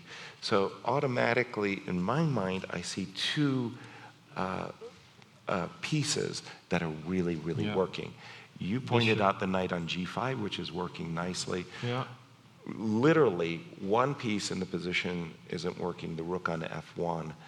You don't need it. You need to put your queen on somewhere. Your queen h4 would be brilliant. Queen h5 would even be more brilliant. Yeah. You were pointing out, let's make a battery. Yeah, text. exactly. You like the batteries. I do. I like them a lot. But he did play bishop f8 just now, so the battery is less. Preempting you. Yeah, exactly. Because yeah. we were threatening a battery. Threatening the battery. I like You can that. threaten a battery. Okay, so a lot of very nice moves. Whenever you're ahead in development, the rule of thumb is open the position. So moves like e2, e4, E4. g3, g4, I know it looks ridiculous. Anything that could provoke the opening in the position is a move that you have to consider. E2, e4, with or without rook f1 to e1. Yeah. And white is doing great. I mean, this is almost a strategic overkill. So Aronian is definitely going to win this game. He has a huge advantage at this moment. Okay, you're being diplomatic. That's okay. I'm being smart. All right. Let's see, Okay. let's quickly go to Karyakin. We haven't Oh, Sergey. Yes. Sergey. Okay. We He haven't is seen this playing move the Russian Dmitry Andrikin, who has Russian had matchup. who's had a very solid debut. I think it's Dimitri's first. It's the only player. It's his first time in Bijkensee. He's had 8 draws. He has had a loss, so you wouldn't say he's played successfully here. But wow, what a game yesterday he had with Yeah, that was beautiful. Pavel. That was just amazing. Really what, nice what a draw. mess. Today, he plays his countryman, but that doesn't mean there's any love between them. And at the board, they're fierce competitors. How did it continue? Castles d3 again. Mm-hmm.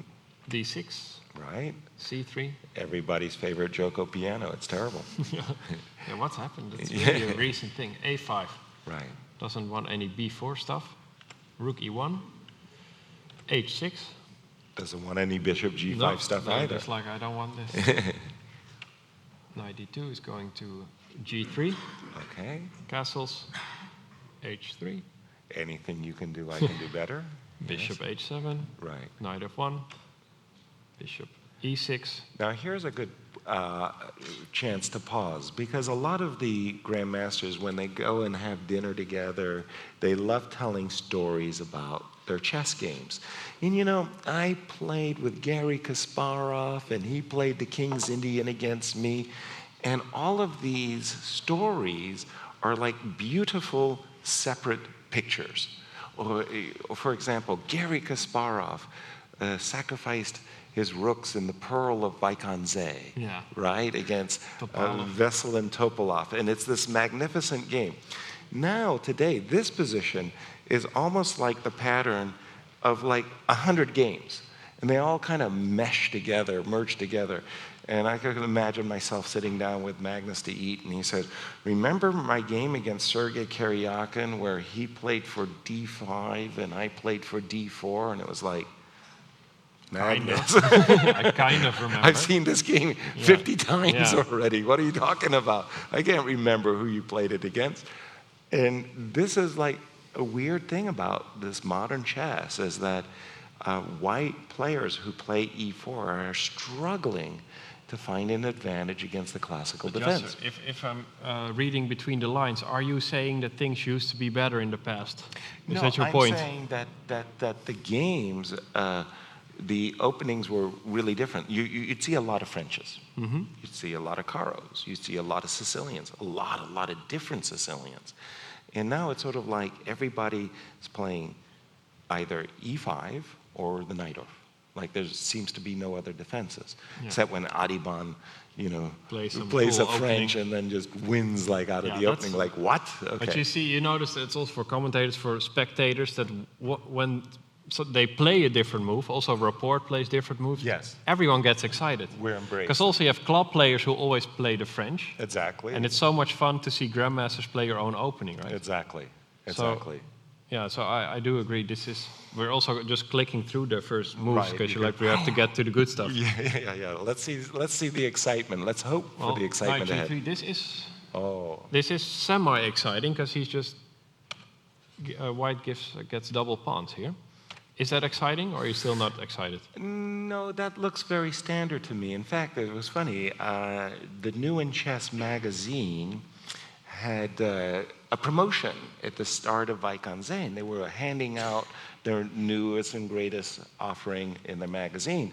And it's incredible. It's like that particular magazine, if the players had read it, they could be reading about the tournament in progress. So, for example, Judith Polgar wrote an article about the King's Gambit.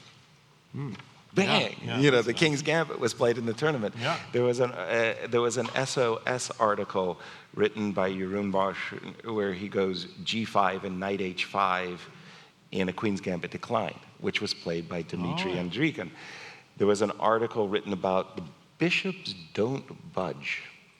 So there's a bishop on C4 in this game, and Magnus didn't retreat it to B3 Yeah. so he could capture towards the center, and make all the coaches of the world happy. He just left it on C4, accepted the double pawns on C4 and C3, but said, I do this very purposefully. I don't want you playing D5, and I don't want you putting a knight on D4. So the world champion probably read the article and They get inspired by get the New in inspired. Chess magazine. There you have it. All right. So, And what happened? 97. Every Russian schoolboy knows that they should put their knights Should on go to G6. G6. Exactly. I wonder what they teach at Russian schools. Now I know. Let's see. They're king and pawn end games first. All right. Okay. Queen D7. Queen F3. Queen E6. Going after the C4 pawn. Are you saying you're making painful sounds? It doesn't belong here, I think. Queen E6. Like this would not. This would kind of violate the rules of Alekhine. So Alekhine, in his writings, very often explained that the queen wasn't very well placed, let's say, on the D5 square or on the E5 square, because it would be chased in the center. But on the H5, on the A5, on the A6 square, when you put your queen on E6, it's in the way. But there was a threat, right, of bishop takes H6. Exactly. That was probably So what he was was he- defending against. Yeah. Okay. But you're just saying it doesn't belong there. Well, Alekhine said it, not me. I'm just maybe- quoting the man. Just quoting a world champion. Right. And B3 was played. Sergei likes his pawns, Yeah, and he of course he defended them. does. Yes. So B2, B3, I'm going to say I actually have a favoritism for White's position. Mm-hmm. The double pawns don't bother me at this moment. And these ideas of knight F5 and knight G4, well, they've been known to put some pressure on Black's position. Not too much yet. Not too much. It's not any breakout dancing at the moment. Well, let's go to a more exciting game. Well, which started as an exciting game, the Adiban game. Oh, that was the piece sacrifice. I just want to where we Not left it. too many moves. Not too since. many moves. Bishop B3 was the last move we saw here, Rook and Rook H8. H8. Right. Rook F3. Oh, that was the last move. And by the way, was that one also played a la tempo? Rook F3 was played after 40 seconds, right? Because he went he was probably walking. That's right. And now we were thinking he was going to go maybe Rook D8, but Rook E8. And that confuses us because we were thinking, thanks to our audience, and most especially, that the Bishop A4 was going to be a hard. Well, and it was Move he to played it answer. after 20 minutes. So this was the first move he seemed to have made on his own. Probably he didn't anticipate the mistake, Rook E8. Yeah, that's the thing. When you analyze games, do you also in-depth analyze the mistakes? Or do you just take the first 3 computer lines? You'll have to ask those for whom it matters a great deal, i.e. the players. You stopped preparing, Yasser, didn't you? Well, it was, to be a world top player these days, it's not just a question of having the stamina, the will, the determination, blah, blah, blah. You better be willing to put in a lot of time. And by a lot of time, I mean, modestly speaking, 20 to 30 hours a week. Now, that doesn't sound like a lot. Let's think about that. That's not really bad. No. But those are quality hours where you're really intensely focused. You can't study chess and be making an omelet. No, or more modern, be on Facebook. Yeah, it's very hard to update your Facebook page while waiting for the computer engine to give you. No, I mean, you really need to be able to focus. And then suddenly comes an invitation, the Vaikanze invitation. My goodness, it's a marathon, 13 players. What do I do against Magnus Carlsen when I'm white? What am I going to do against Magnus Carlsen when I'm black? And then suddenly, 5 hours. Yeah. Another 5 hours for the next player, another 5 hours. Yeah. And then suddenly you're up to 60, 70 hours of preparation to come here. But I beg your pardon, there's a Christmas party and there's a New Year's party before you get there. Sometimes it's really hard to get that clear focus that you need. It almost sounds like work. It is. Oh, it is. Okay. So Bishop A4, Nepomniachtchi is thinking, and he has 44 minutes left. He's thinking hard. What is he thinking about? He is thinking, my knight is under attack. Yes. I haven't defended it enough. So let's see. The threat is, of course, bishop takes d7. So you have to do something about that. And B5 is not doing it. b5 is not doing it because your rook is hanging. This is exactly. also not the best doing move in the world ever. As it's made in 2. As it's made in 2, indeed. Mm-hmm. Right, you can only put your queen here. So, yeah, maybe that was kind of an understatement. Right. Not the best move ever. So Rook D8 looks, can we say it? Box. Is that box? That looks box. But that's so sad if you just made the rook E8 move. That's why Adiban might not have Yeah. that move, Rook E8, in his It's just like, preparation. did I miss something? Did I miss something? Right. Because there's no other move you're telling me. Queen G5 check, King B1 is helpful for white. Yeah. We have that in America. Do you have that in Holland? We say we have the kibitzer. Potzer sees a check, Potzer plays a check. So Potzer is Yiddish for a weak player, Weak right? player, Yeah. So Queen G5 check, King B1. That would be an example of a Potzer Who sees making a a check. check and makes a check, and Yeah. then he doesn't have any follow-up. So check looks bad.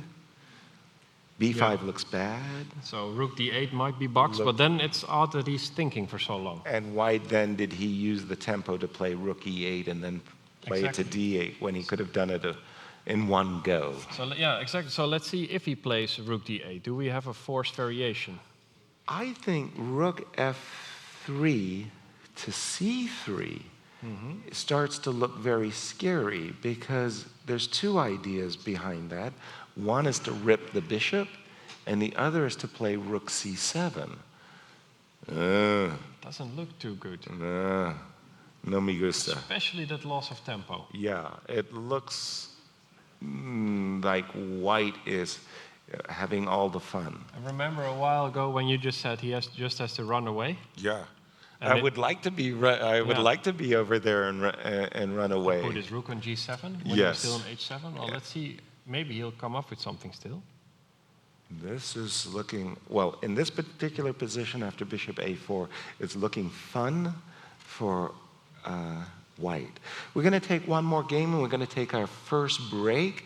Again, I do want to encourage our audience in front of us, any questions that you might have about the players, text is the man. Yeah, I He know knows it everything all. about the players.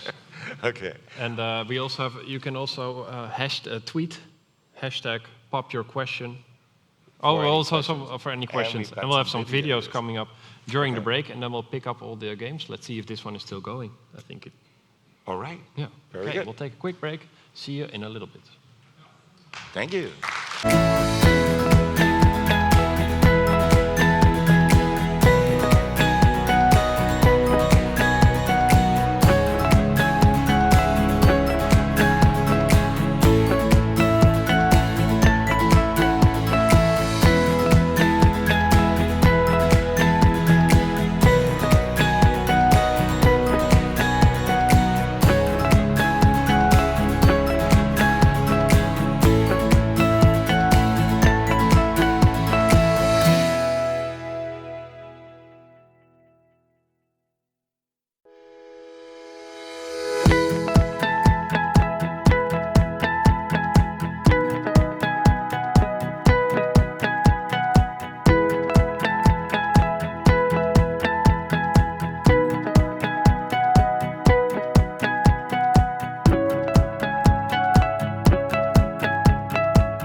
Magnus, who among your fellow chess players is the most stylish? I don't know. I haven't thought too much about that. I think Anish will be disappointed if I don't say him, so I'll say Anish Giri. He will be so pleased.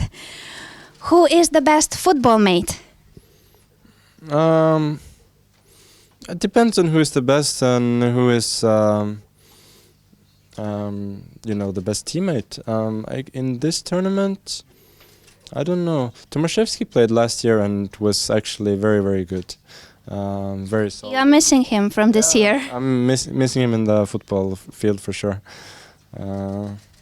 And I would say Luke is decent, but I would never be in the same team with him. So. Who is the best dancer? I've been fortunate not to find out. Who's got the best Twitter account? I don't know. It all depends on whether you consider quality or activity or whatever. But maybe Anish again.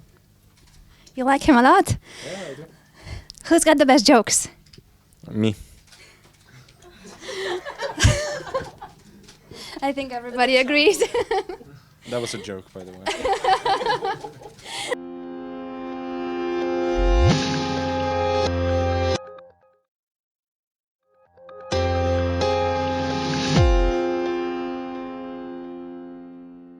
Levon, yesterday's question from social media was whether any of the masters can play an instrument. Can you tell us if the answer was you, because some suggested you might be the one, and what is your relation to music? When I was little, I was in a piano class, but then I had to choose between chess and piano. So, the result of it. So I still have believe that maybe I would be a good pianist if I played piano, but unfortunately I don't play any instrument, but I spend sometimes even more time listening to music than training chess. What kind of music do you like? Generally classical, symphonies, but everything, including rap music. So I like all kinds of music. If I remember correctly, once you received a drum set for your birthday. Can you tell us about that?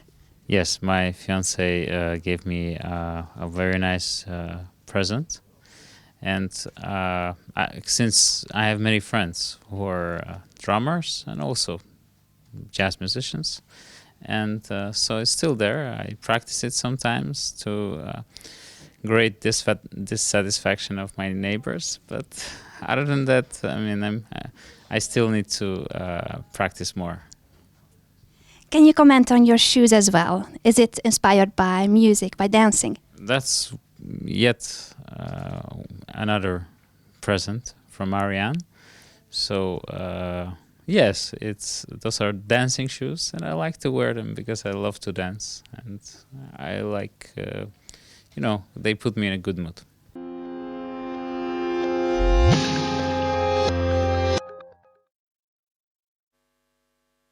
Welcome back to all of our viewers. Welcome back to the 10th round of the Tata Steel Chess Tournament. My name is still Textavit.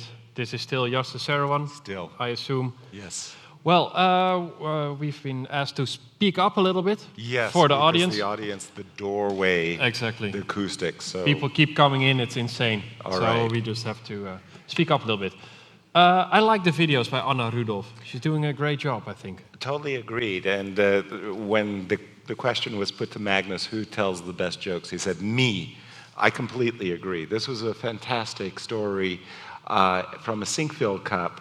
So what had happened is a major elite tournament, and it's an extraordinary story. Fabiano Caruana had a winning streak of 7 games in a row and won the tournament decisively. And at the post-tournament press conference, each player was asked to describe Fabi's result in one word. And it began with outstanding, marvelous, stupendous. and so on and so on. And it came to Magnus, and he said, depressing. And it stole the press conference. It was brilliant. And he's very, very witty. Yeah. Yeah, He's big quick. credit there. So you had brought up Yeah. a game, Levon Aronian, Richard. Yeah, we left it and we felt like white is so much better. Yes. And we even predicted the move e4. It meets the requirements of the position. To open up the position. Exactly. After h6, Yes. though, Yes. if you retreat the knight, Yes. there might be some kind of queen takes e4. Yeah, well, for example, knight f3, queen takes e4, queen takes e4, d takes e4, knight d2. We're going to recollect. We'll win back our pawn, I mean to say. But I was thinking that e2, e4, as good as it was, it could have been prefaced also by the move rook f1 to First play e1 this move. to avoid the trade of queens Yeah. in a variation like we saw. But I can see that Levon, Yeah, he had different plans. totally different plans, h6, he played takes on takes f5. f5, sacrificing a piece. He felt that his position was so good that the piece sacrifice was incredibly strong. And whether it was intuition or, in this case, more likely calculation, whenever you intuit or feel, okay, I got my opponent where I want him, I want to sacrifice a piece, go through an internal diagnostic check and just make sure that your opponent's pieces are passively placed. And we can highlight the knight on b8 as well as the rook on a8 and say, well, these pieces are out of the way. It's going to take them 2, 3, possibly even more tempi to bring him into play. In the meantime, look at the defense of Black's king. One very, very good defender on f8, but the bishop on c3, the queen on c2 is going to jump to the g6 square. The rook on d1 is always menacing rook d7. Levon thought that these features were enough to justify, and I don't doubt him, actually. It looks very, very, very good. Yeah, let's see, because of course black has to take on g5. Absolutely. And here Levon instantly played f6. And we can see right away a quick checkmate. Queen is coming to g6. The pawn is going to go to f7. The queen is going back to h5 and checkmate. Thank you for, please sign my score sheet. So that's what Richard is facing, and it's a very nasty threat. What did he do? How did he defend? c5. With understanding the move c5, he wants to be able to meet the move queen g6 with queen f7. So that was why he cleared. And the real question is, I think the move c5 is kind of a box move, but there was the option of c7, c6. So the disadvantage is that your knight can go to c6, but the advantage is that your bishop still can play. Because now there are no squares for the bishop. Right, and that's the problem. So when you play the move c5, what it means is that when I take on g7, you're forced to take on recapture. Now, there are really times, in other words, you don't have an option. Yeah, and I wouldn't take on f6 right away, by the way. If we go back to the position at hand, if you take, right, this is what you mean? Take on f6 right away? No, then queen g6 is winning. Yeah.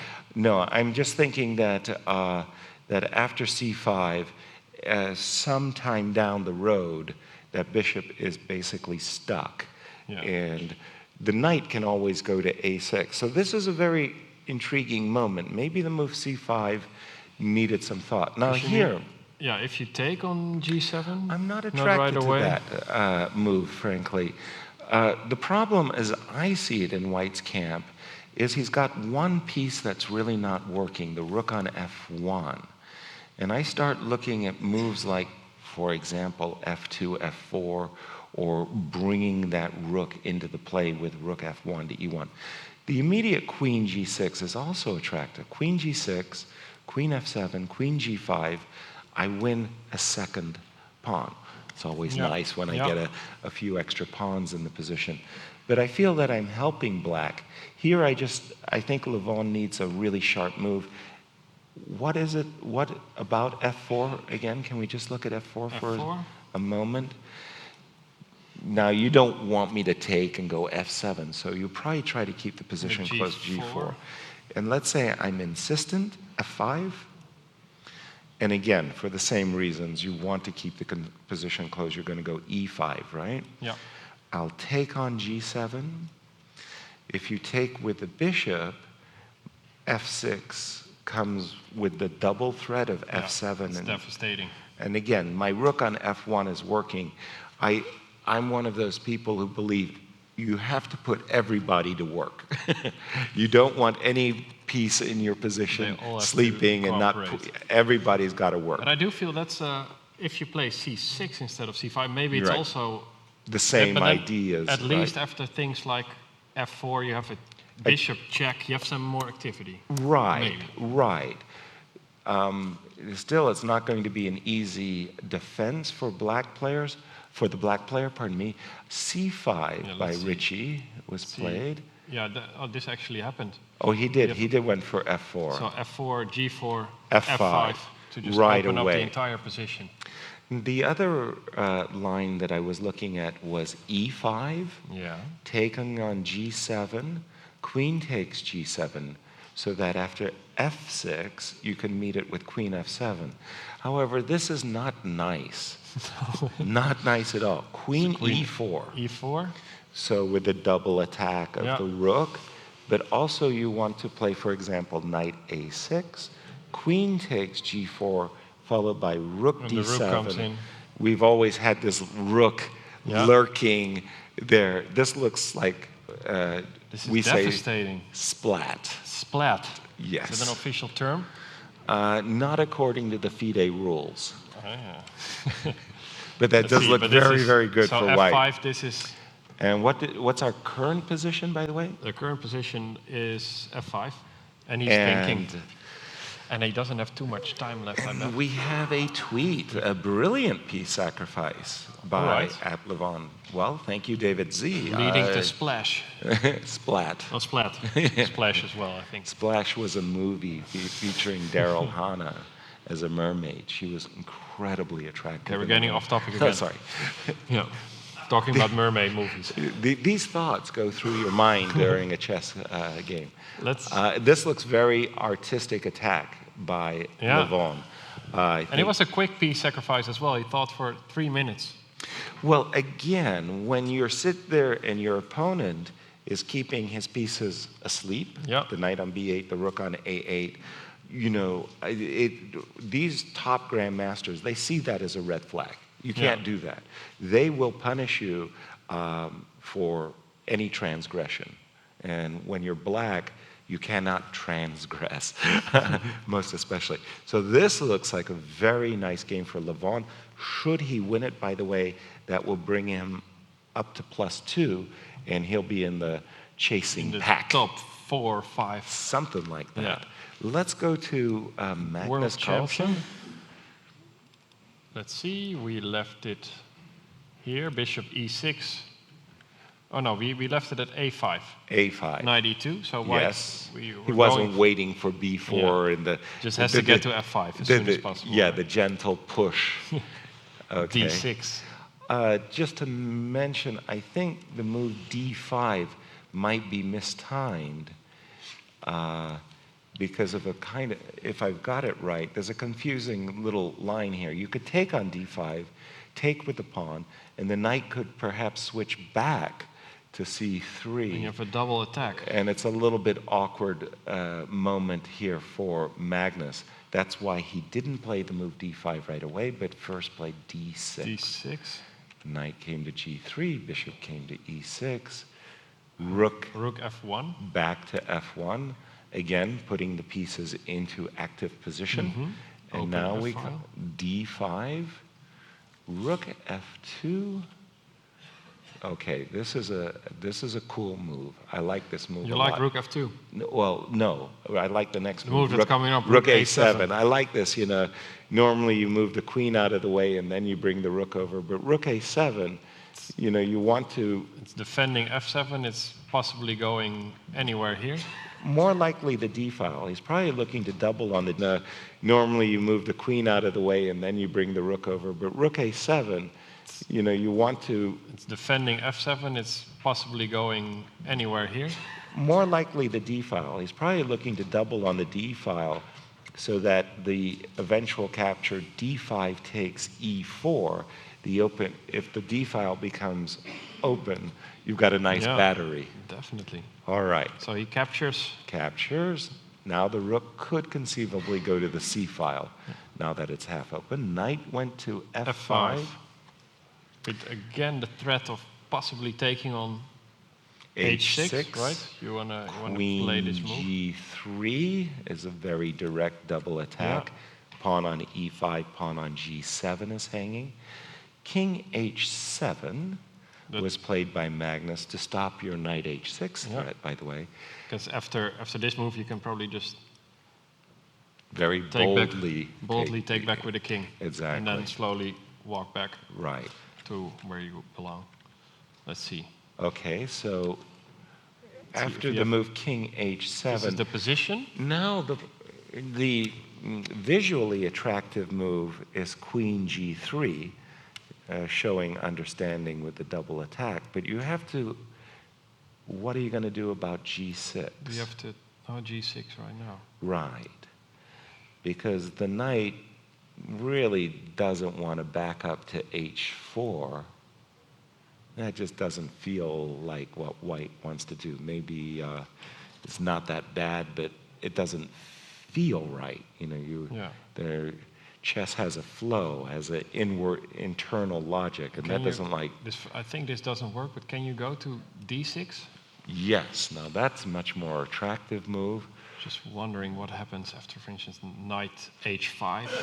That's a very, I'm a pawn grabber. I would take that pawn on e5 and yeah, that's true. So Yes. knight h5. So this might be, a good answer. Queen takes d6, rook takes f6. That feels superior for white. That Yeah. trade, the rook is nicely working on f6, and the other rook will come over to f1. and e5 isn't still a target, right? No.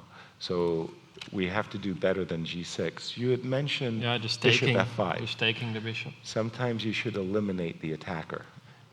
Rook takes f5. Okay, that bishop on a2 is kind of a lurking Yeah, it's like intercontinental missile. I'll be there at some point. Right. I mean, it's okay, but it's buried for the moment. The knight on f6 is good. Lots of So defenders. for instance, queen d6. Looks quite reasonable. Rook f1 looks reasonable. Then you have, put Rook- something on the c file. All that is going to do is provoke c2, c3. Black needs to kind of supercharge the position a little bit.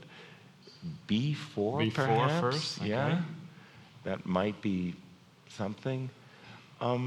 With the double, I think we have to do better than this for black, because the doubled rooks on f1 and f5 really put the world champion under pressure, and he's not going to like that. No. He's not going to be agreeable. So let's see if we see what- the move.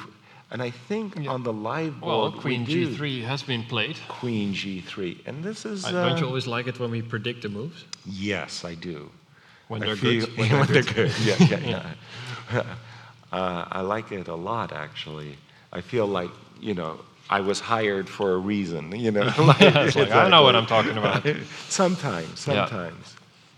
Okay. So queen g3. Well, he has to do something about the obvious threat for our viewers that just started playing yesterday. Yes. This is a threat. Check, mate, and one. Checkmate. And this is also a threat. Exactly. Now, we looked at g6 and kind of rejected it for knight d6 reasons.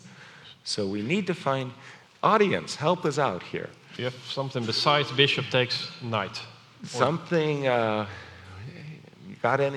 anybody have strong feelings how Magnus should be defending himself at this moment? If you Everybody's as confused as we are. I just saw the Magnus on the screen, but he Yes. doesn't look too happy. He didn't. And And I feel he doesn't have the best poker face in the world. You can usually tell how he feels about his position. yes, Like if you look at him now, he seems a little angry. he's focused and he's kind of scrunched over the board. I always like the California cool. Magnus kind of leaning back in his chair and Yeah. he's kind of looking like, okay, But that's what are that's you when he gonna has a do? good position. That's when he's got a good position. This is not the good position look, and we have not found the line that would appeal to Magnus. No. G6, knight d6, Now let's look at it one more time. Yeah, G6, G6, knight D6. queen takes, rook takes f6. Now Magnus basically needs a good move here, something, but d4, you're walking into the silly pin. Yeah. I don't, And and something on the C file. You think C3 would just be played? c3 is a very good answer. Yeah. Yeah, well, B4. Yeah. well, maybe. That's why I was thinking b4. That might be the way And for possibly Magnus to followed go. by rook C7. Although now then you have bishop B3. It's Right. it's a little bit Well, easier for white. Definitely a big strategic battle taking place Yeah. there. Let us see that game of Abidan. Or He's been Abidan. bringing the excitement for the last 4 or 5 rounds. Oh. After bishop a4, rook d8, Rook D8. And he's thinking big now. pause. Yeah, big pause. He's been rook D8 played after 24 minutes. Well, I'm sure that the Rook C3 was the one you suggested, right? Right. Sorry, I'm I sure. No, interrupted. no, not at all. I'm sure the Indian player is very happy because he played all of his moves a la tempo, sacrificing a piece, playing this move rook f3. So he's very, very familiar Yeah. with the position, and somewhere he might have even smuggled a tempo, because of rook Rook e8 and rook E8, d8. And maybe he's just kind of considering another quiet move, king b1, but the direct rook c3 followed by rook c7, that maneuver definitely has my attention. Yeah, I 'cause would be just very thinking if you would take on f5, for instance, with Right. the queen, like just grab another pawn, then exactly. you might just switch back. Let's see. Or just a check. Yeah, check first. But Check. Always push Always your check first, Well, always. push your opponent's king into the eternal pin. Or maybe rook G3. Yes, sweet. That There, looks there very are many nice. pins. Yeah, this Yes, is. So this you looks- you probably can't touch f5. Right. Shall we look at Giri real quick and let Abidan. Abidan do the calculation for us? Absolutely. All right, Van Wely. That otherwise it would have been work. Yeah, exactly. So we left it at A4, yes. to chase away the knight. So black kind of has to play A5. Yes. And here you mentioned that black wants to play E5. So Giri played F4. Luke played f4. Oh, sorry, Luke played F4 and really stopping E5. I'm not a big fan of this move, f4. The reason why I'm not a big fan, and you'll see it again with these really top grandmasters, including Luke, is they're adverse to making their king vulnerable. And the move f2, f4 has a single concept to prevent e6, e5. And normally speaking, you would try to use piece play Yeah. to stop the e5 move. Because I think if black, maybe not right away, but gets to something like C5, You'll have some regrets that the pawn Right. is on f4, correct? that this pawn is a little Yes, weak, maybe. absolutely. So Giri played bishop B4. Or- He also, so the queen can retreat. Right, so if we take the move f4 back for a moment, and we imagine knight c3 to e4, so the queen would perhaps go to g6. G6, Fair F5. enough. Yeah. Rook would come to c1. Now I don't know if he was afraid of e5, because if you don't play e5, then white is playing knight c5, knight Yeah. c4, getting his pawn back Yeah. for free. Or do you have the ugly move f5 sometimes? Okay, that is Ugly. I love this. I was being critical of f4. Yeah, and now I And just you like love your f5. f5. Well, if Richard I Laporte mean, can do it, Casting yeah, this pearls. is. Let's do e5. Let's No, not no, even good. mention Let's it. do no, f5. no, you ruined it for me. Yeah, I did. Okay. Knight c5. Knight c5, of course. Yes, yes.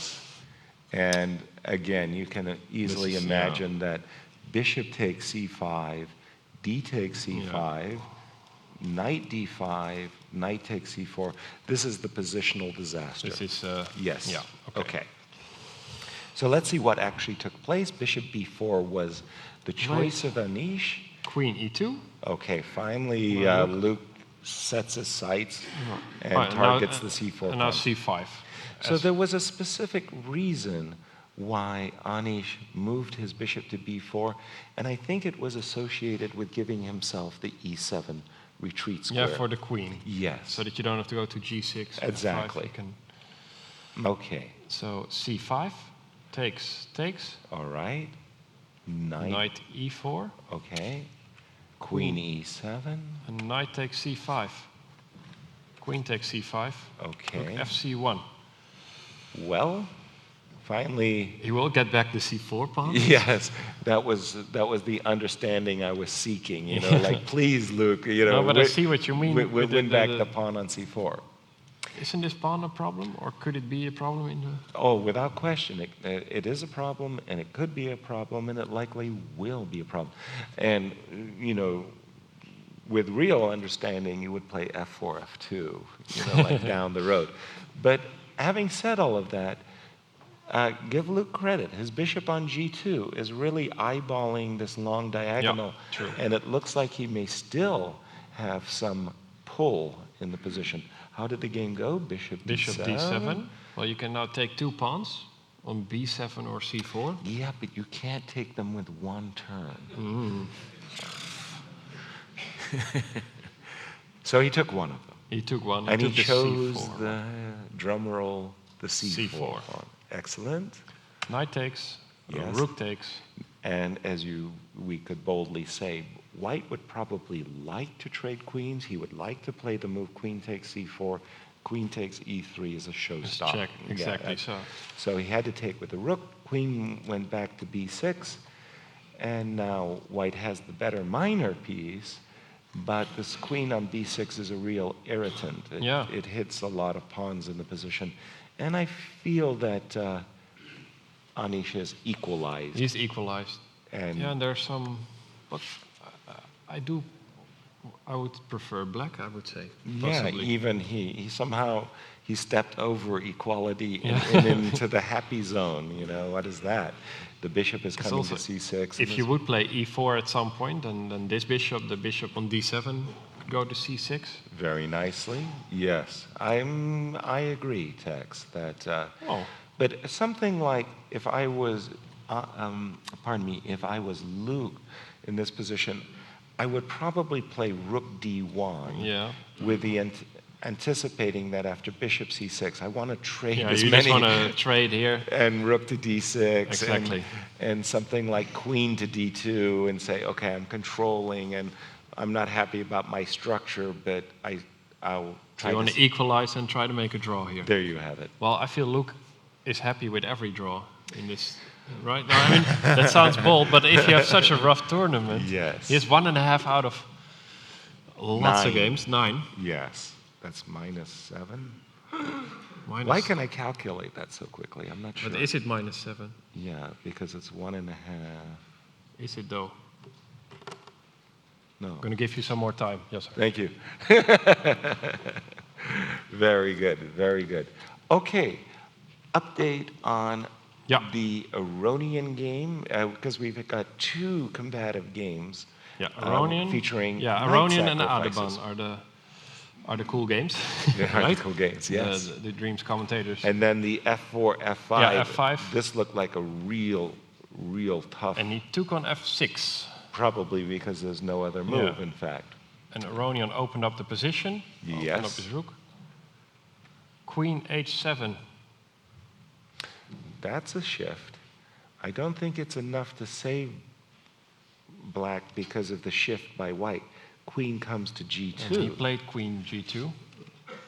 In the immortal words of my trainer, Nikolai Minev, gift me the rook. Oh, really? Yeah, it's not 17. give, But gift. gift me your Oh, rook. yeah. And the gift of the rook is not going to, Learning so much because he has a box move, right? yes, Knight a6. bam, And again, instantly played after 5 seconds, rook d7. splat.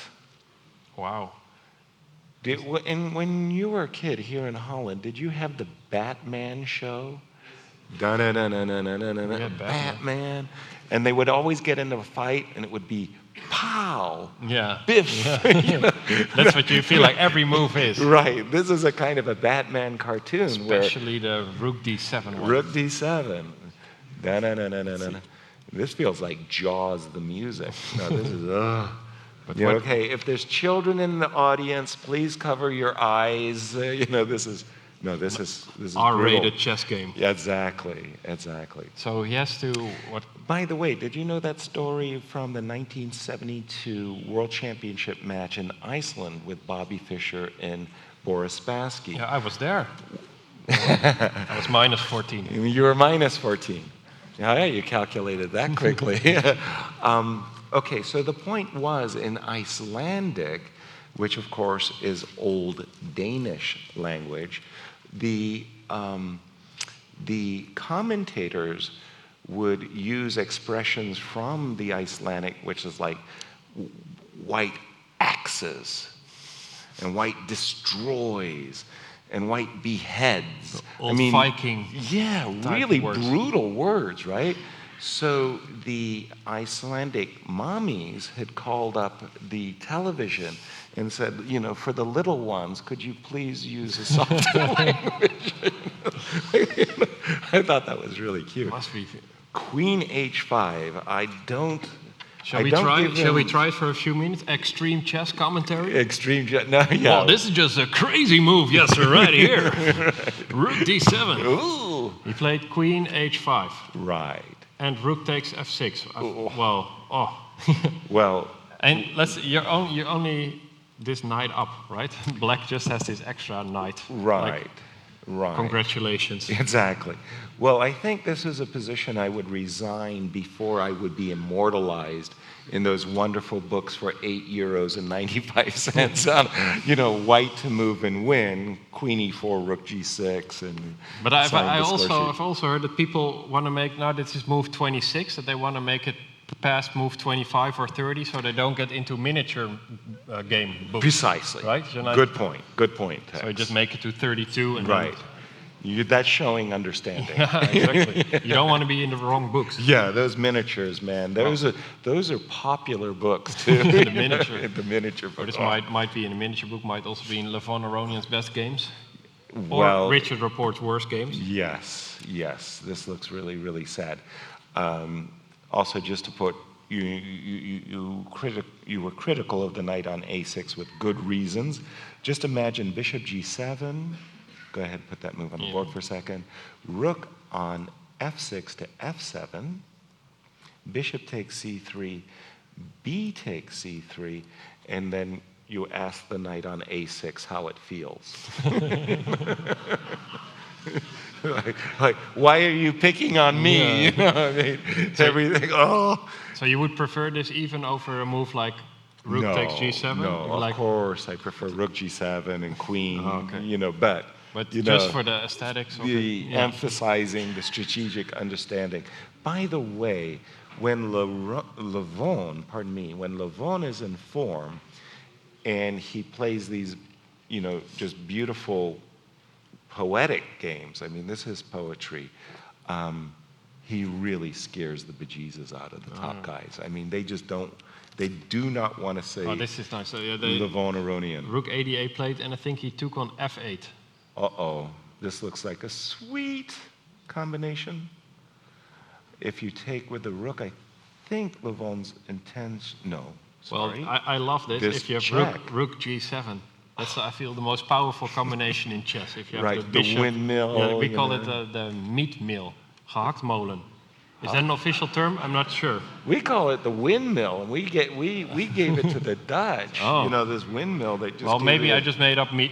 That's what my trainer told me when I was The meat 8 years old, grinder? and he showed this combination that you would really capture all the pieces on the Pieces. seventh rank. Right. The meat grinder. And that was the windmill for us. Okay. Okay. I like meat grinder and windmill just as much.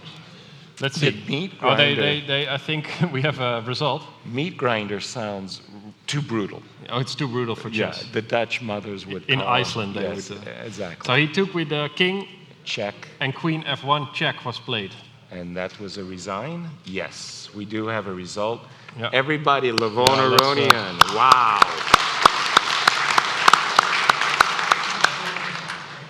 That's gorgeous. This is a gorgeous game. Let's see. That's great. King. For those you were showing the windmill, the meat grinder, Right. the. Whatever you want to call I it. go for the queen myself. Yes, Right, rook like this. G5. And it's even Yeah. going to checkmate real soon. Yeah, and it's going to be a checkmate. Well, this real soon. report is asking Aronian, so Where did I go where wrong? did I go wrong? I think you'll have to trace it back. To rook literally E8? rook E8. It's All the way- extraordinary. All the way to move 9. Yeah, it's extraordinary how things went literally downhill from this moment onwards. It was a one-sided story, right? Yeah. Yeah, Shall we look at the other game that was so exciting? Paderborn? absolutely. So we had this move, bishop a4, rook d8, bishop g3 played after half an hour. Rook G3, yes. Sorry, rook g3 played after half an hour. Wow. Oh, so let's not spoil it yet. All right. Let's see what happened. Rook g3. Essentially asking the question to black, what would you like to do? Exactly. Yes. And black, after 11 seconds, so instantly played b5. It's probably So, like, I have to I want go my for this. freedom. Exactly. Yes. It's too much. And probably he didn't have any other moves. So you capture the rook, All right. capture the Captured. bishop. And now finally he goes rook c3. Which makes a great deal of sense when you sit there and look at this forlorn, pathetic bishop on c8 that has no avenues of escape, rook c3, and not to lose is knight b6. Knight b6 is, This looks box, Only move. yes. And now we stop and think because we have two very tempting checks, queen a7 check as well as rook c7 check. Normally speaking, because our queen is the one under attack, You would play. queen a7 check is more or less the first move you would think of.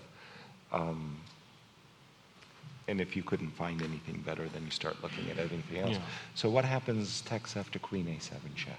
Yeah, I was thinking either king f8 or rook d7. Okay, so let's take one in turn. King f8, and it would appear to be nice to capture on d8. Queen takes. Queen takes d8. Now, because that knight is supporting, pardon me, the bishop, it would be attractive to play rook to c6. Mm-hmm. Now, if you play knight d5, then queen c5 check, knight e7, f6, and please sign my score sheets. Yeah. So this has gone wrong. Black is busted. Yeah, so this doesn't work. Right. So rook d7. Rook d7 has to be the move. Now, how do we go from here? Rook takes d7, Yeah, let's bishop see. takes d7 is Only move. giving black some life here. It would be sad if the best move is to just take on a6, right? That is- Right, it kind of means that the attack has run its course. So let's go back to the current position, knight to b6, and investigate that other option. Rook c7 check. Yes, that looks a little bit more crisp. Mm-hmm. Okay, good. That's a move. That's a word Yeah, in yeah. Dutch that has its English I feel with crisp, Meaning? I think of your suits. crisp. Oh, your short. Your Your shirts, shirts are, are crisp. starched Yeah. and crisp. Okay, Do you rook have c7. do you have a sponsor for your suits? Like Magnus used to. No, No? myself. Oh, just yourself. Okay. But the tailor is really good. I love the tailor. Rook c7. Now, bishop d7. I'm happy, I think. Now I can play queen b7, and it's sort of like all of black's Yeah. pieces are tangled. The knight is stuck to the bishop, which is stuck to the rook, which is stuck to the king. And I don't think white needs to play maybe king b1, king a1, and c4, c5, and Oh, yeah. break the camel's But back. just black right? can't really move. No, so bishop d7 doesn't feel like a good response. So how about rook c7? Rook d7, you mean? Rook d7, I apologize, yes. Well then, let's see. So if you would take, let's see, queen. Well, here you have the funky bad idea of queen takes c8, knight takes c8, rook takes d7, which would be brilliant, except it doesn't work. Yeah. You get two rooks. It is brilliant though. You It doesn't get work, but it's two- brilliant. Two rooks for the queen, but I don't know. So rook d7, sorry. rook c7, rook d7, and I don't know, the quiet move, queen b8. That's quiet, and it looks really scary.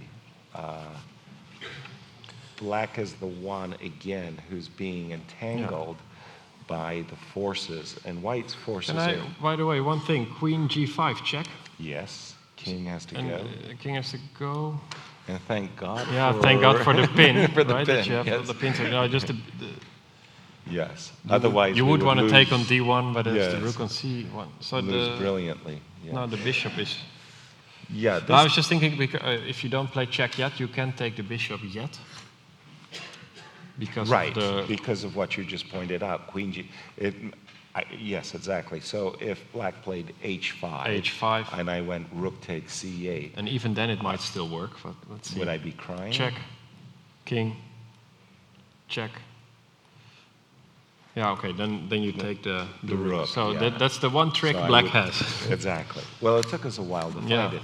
And I was just see. noticing the clock times, which is very interesting. Bhaskaran, who've been playing alla tempo, this whole peace sacrifice, We both got 40 minutes left. 40 minutes to 37. So things balanced out, even though he was way ahead on the clock. Yeah.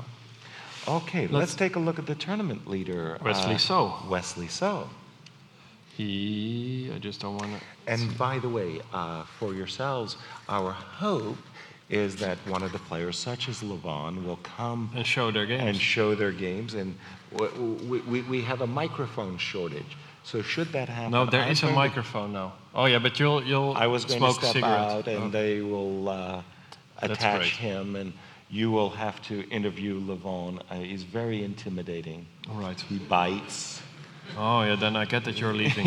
Yeah, I'll escape. I'll make my escape. We left it. Yeah, we left Wesley Roddick. We liked Wesley's game.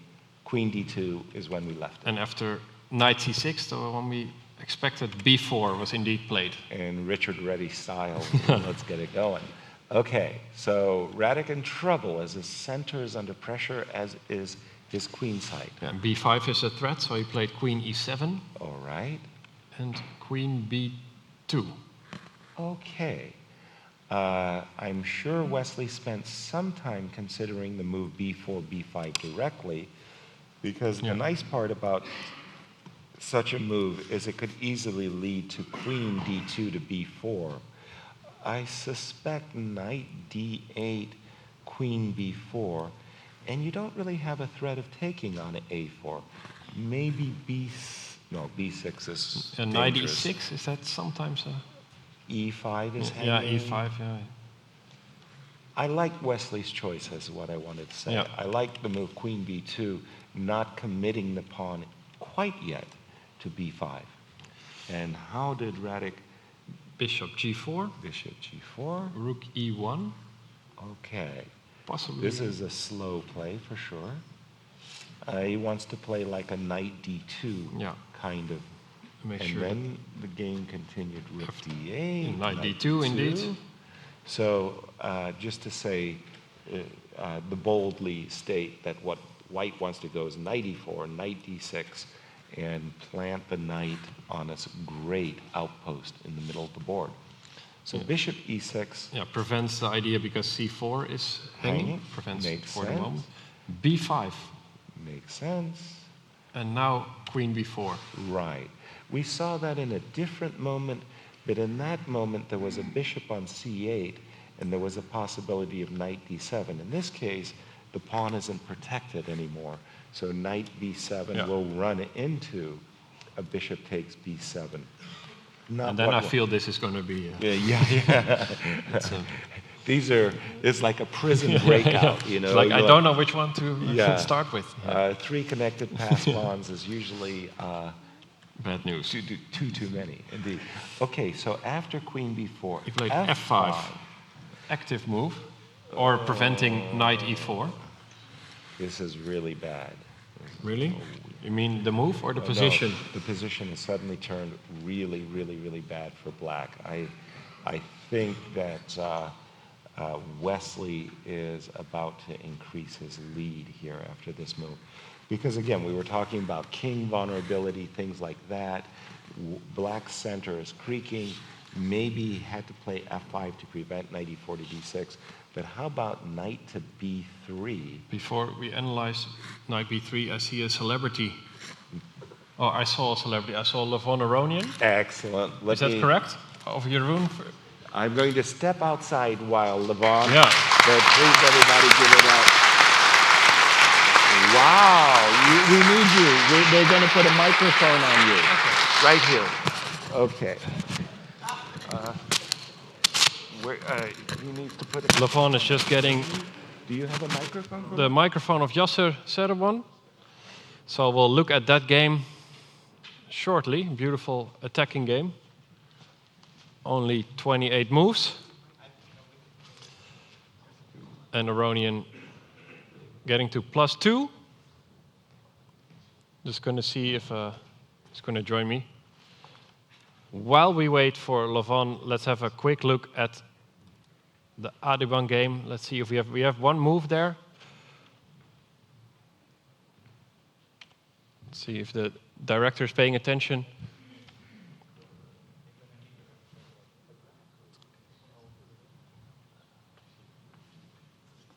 We'll get to that later. Levon, congratulations. Thank you.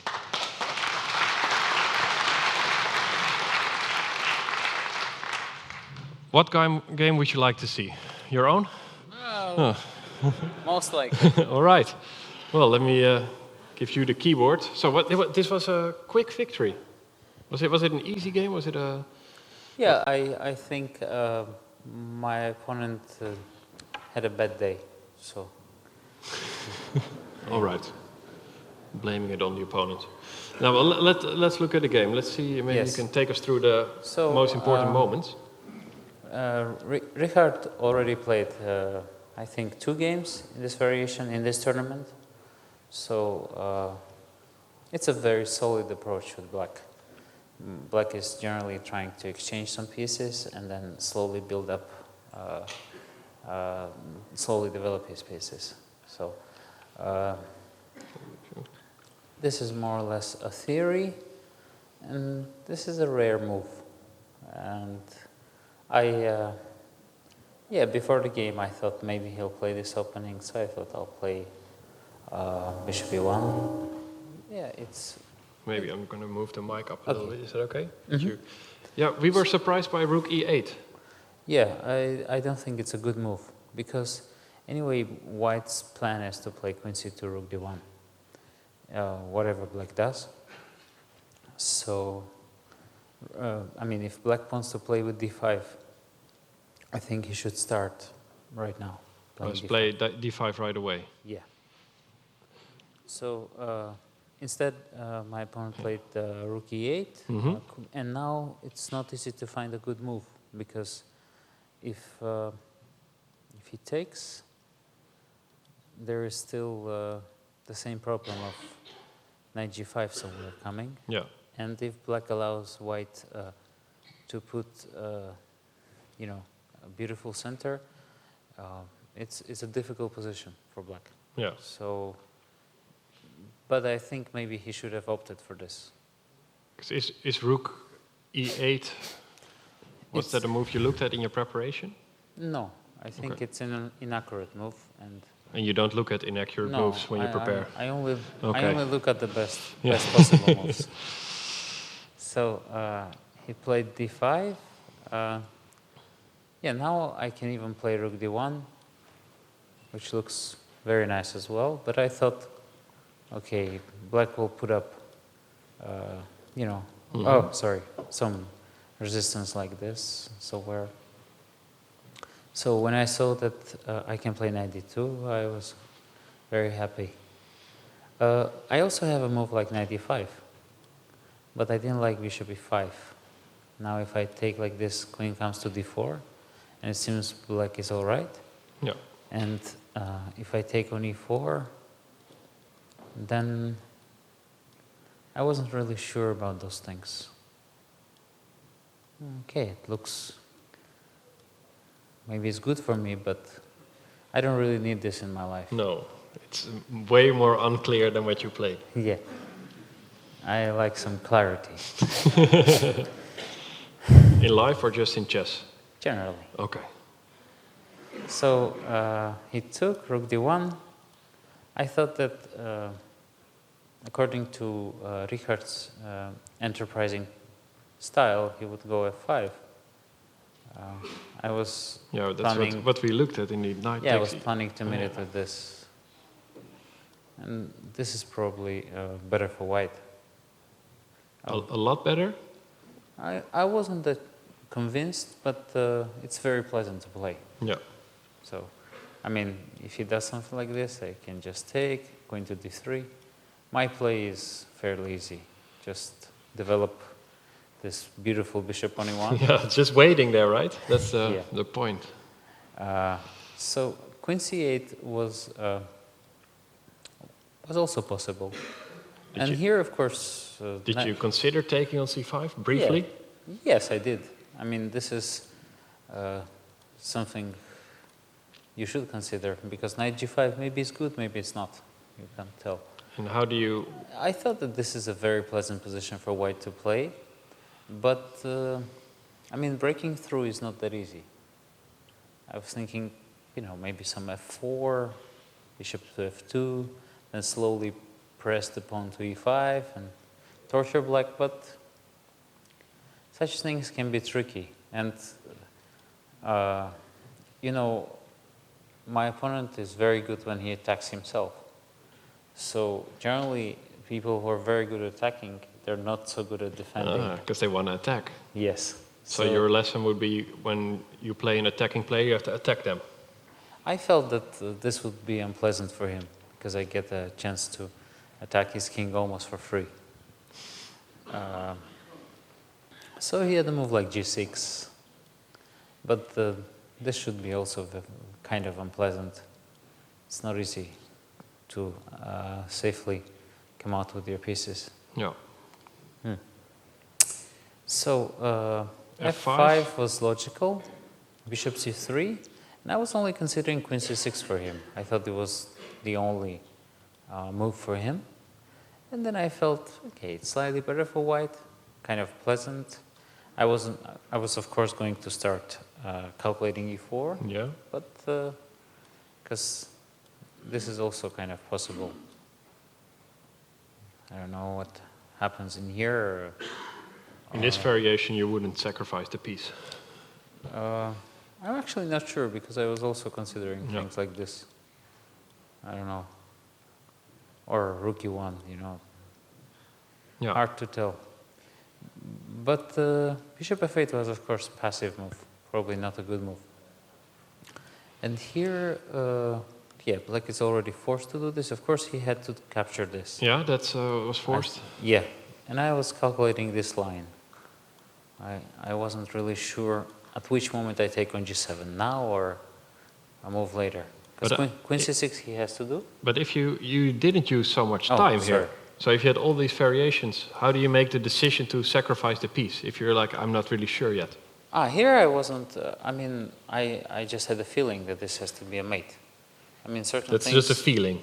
Certain things you can't calculate, and it's stupid to calculate them. Okay. So, I mean, if your inner feeling is so, is so wrong, then Then you should get in other business, yes, other line you of business. shouldn't Okay. particularly be here. If by now you can trust your gut feeling, okay, fair enough. I mean, when it comes to attacking, generally, yes. Other things are harder.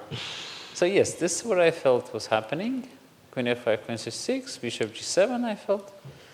Although I have other options, of course. Takes, rook e7, queen to f6, queen d5, king h7, and I felt rook e8 is the right move. So he had to play knight c6, I think. This is kind of complicated. And this is all still a feeling. Yeah, this I already had to Okay, calculate. And I okay. felt, okay, if I take, I'm clearly better. Yeah. I don't know if I will win any of this, but he's clearly on receiving side. But also, of course, there are other options, I'm sure of it, which I would have probably found. But is it really, I feel like maybe it is very clear, but with the knight coming to e5, d4, But is it I not? will exchange the queens. Okay. Queen e4 check, you'll always be, if you exchange the queen, then the pawns will fall. Yeah. But I also have this idea, for example, king h7, rook e6. He most definitely has to play queen f7, and then check here, and then something here, like he still has to play queen f6. And then maybe there was something here. I would need some time, of course, to understand. Well, what take would your be. time. Oh, I mean, at home. I mean, yeah, okay. yeah. So I'm threatening queen e8, threatening to take the rook. Yeah. Yeah, I mean, difficult to say if this is the right way for me to play, but I have a feeling it should be. There should be a win somewhere. But this was fairly easy, of course, because f6, I just have too many threats. Yeah. I thought that he would go c6, and I think the funny thing is that I can even take on g7. Probably this is also should be a mating attack, but like take, and just f4. I mean, because my attack is ridiculously strong. Yeah. He can never take on c3, and his knight is already not getting developed. So, but of course I was planning to still continue with f4, and yeah, I think this should be, I mean, he should have more chances to prolong the game, but not to save it. I mean, black's defense should consist of something like this, you know, in order to meet this with bishop c5 check. But the pieces are so ugly that I think this should be Winning in every variation. Just takes, f7 comes. Yeah. Yeah. And here, yeah, I didn't really see that black can do anything. After g4, yeah, here you felt like I'm just winning. No, I saw f4, g4, f5 when I was sacrificing the piece. And white is just crashing through. Well, impressive victory. Thank you. And you're moving to +2, 6 out of 10. Is it still possible to win yet another title? Everything is possible Okay. if you believe in it. Were you extra inspired playing in such a beautiful venue? Does it affect you? Yes, some beautiful paintings. I mean, the venue is also very beautiful, but what we had prior to playing was also very beautiful. We got to see some great paintings. Yeah. So, Well, you played like a true artist today. thank you. Yeah. And oh yeah, people want to applaud, of course. Feel free.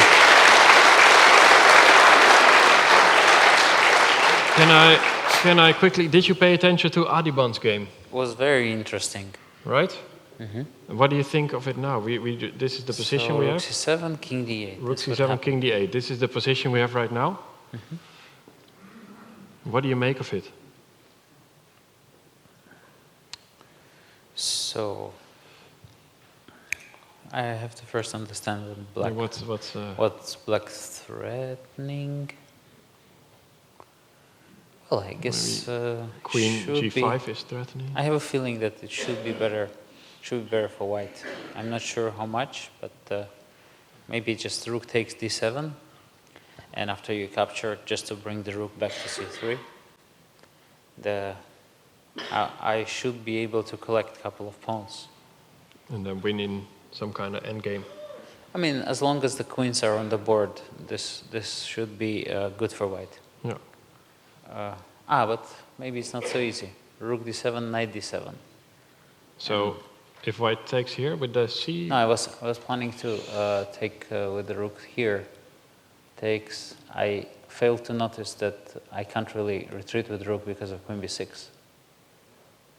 And now the horror happens because you exchange the queens. Yeah, and that's what you don't want. Absolutely not. So this is the position. Yeah, this is the position. I think we have one more... we have this move coming in. So they did play the first part of your line. Knight takes. Oh, this and is rook played. c3. They played it, so... So what's the... Queen b6. Oh, maybe he wants to take and play rook c6. This is very clever. And win the h6 pawn. Yeah, but I kind of believe that black should be all right here somehow. Could keep the endgame. Yeah, maybe knight d7, take. Should be able, although it's also unpleasant. h4 coming. Yeah, maybe white is better. Probably white is better. Well, we'll see about this game. Last question, you have 3 more rounds. Wojtaszek, Van Wely, Andrijkin. Is that a good program? Everybody here is about the same strength, so there is no There's advantage. no strong and weak in top chess. No. Well, that's good to hear. Well, thank you very much for showing your game. Thanks a lot. Levon Aronian. Thank you. Well done, well done. Welcome back, Levon Yasser. Aronian, the true chess artist, Yeah, wouldn't you say? What I like about when he analyzes a game with you, it all sounds so easy. Exactly. It's just like, yeah, then It's I felt like smooth, the this 20-move feelings. variation. Yeah, these positions you can't play because the A pawn is too weak. Yeah. And it's sort of like, yeah, of course, yeah, the A pawn. That was what I was. I realized that. Yeah. No, he is very, very impressive. And again, when he's on form, you know, there's a lot of trembling going on people the stage. are afraid of him, right? Yes. No, I said that. Maybe I was speaking for myself, but that definitely is the case. Also, Gary Kasparov had a wonderful tweet. He said, in his tweet, he said that the world's a better place when Levon Aronian is playing well. Oh, yeah. Yeah, and he's absolutely right. It's just a pleasure indeed. So a very impressive game that brings Levon up to +2. Again, we mentioned that he has won the tournament 4 times in the past. He's trying for the 5th to catch Magnus and Vichy. Yes. So he had one bad game that he described as his worst game of his career, where he lost tactically and strategically. That was earlier in the tournament to Sergei when he lost a piece in one move. Yeah. And then he got they killed. both didn't see it, right? And then he lost anyway. Exactly. So if you take that one game out of the equation, he would be at +3 and right there. Okay, the Dutch game, we're just going to see what's up there. Yeah. Rook d1 is what we expected. Okay. Rook fd8. Okay. Rook d4. Bishop e8. Now there's a lot of hacking. Massive exchanges. And now it's a draw. Rook, queen and bishop versus queen and bishop, 5 versus 5. Not much in it for either player. From Anish point of view, you know, the problem is when you're playing a player as strong as Luke Van Velde is, who's having a disastrous tournament and just giving points away like Father Christmas, you know, Santa Claus, and then the presents stop. You know, it's your turn. You're standing in Yeah. line and saying, Mr. King Lo, can I also have a present? And he says, no, not you. You've been a bad boy. But do you think it's a Why me? Why me? But do you think it's a disadvantage to play him with black? Because he's definitely having troubles when Luke Van Velde when he's black. But when he's playing white, he made a few draws. And he's, true enough. But when a player is on a bad form, normally it doesn't really, the color isn't that vital. In my opinion, okay, I mean, it's really hindsight, so it's not fair of me to put it quite like this. This game is balanced and it's likely to be a draw. Yeah. But in my opinion, Anish really made an error with his h6 move. He should have taken on c4, gone into those Played massively Botvinnik variation. complex Botvinnik variations, and that would have scared Luke, because Luke is not working as hard on his chess, his openings especially, I mean, as is Anish. And that would have been just throwing down the gauntlet. That was the challenge. And Anish sidestepped it a bit, and I think he will regret that decision. When it will end in a draw. When it will end in a draw, of course. Let's go to the world champion. All right. Whoa. What was it? No, Yeah. that wasn't. Yeah, this is where we left it. And he did, He did capture the On knight. F5. No G6. rather reluctantly, I'm sure. Rook C7, C3, as Yes. predicted. Yes. And now B4. Okay. And we up? No, we're not up to date. No, we're not up to date yet, no. but let's see. So C takes. Okay, now this is for me, this move c3 takes b4. This is a kind of an indication that Pantala is looking for his own chances. Yeah, he's Like, okay, going for a win. right. Well, yeah, he's playing for an advantage. Normally speaking, you would take with the a pawn, opening up the bishop and the rook and so on, or you would play a move like c4.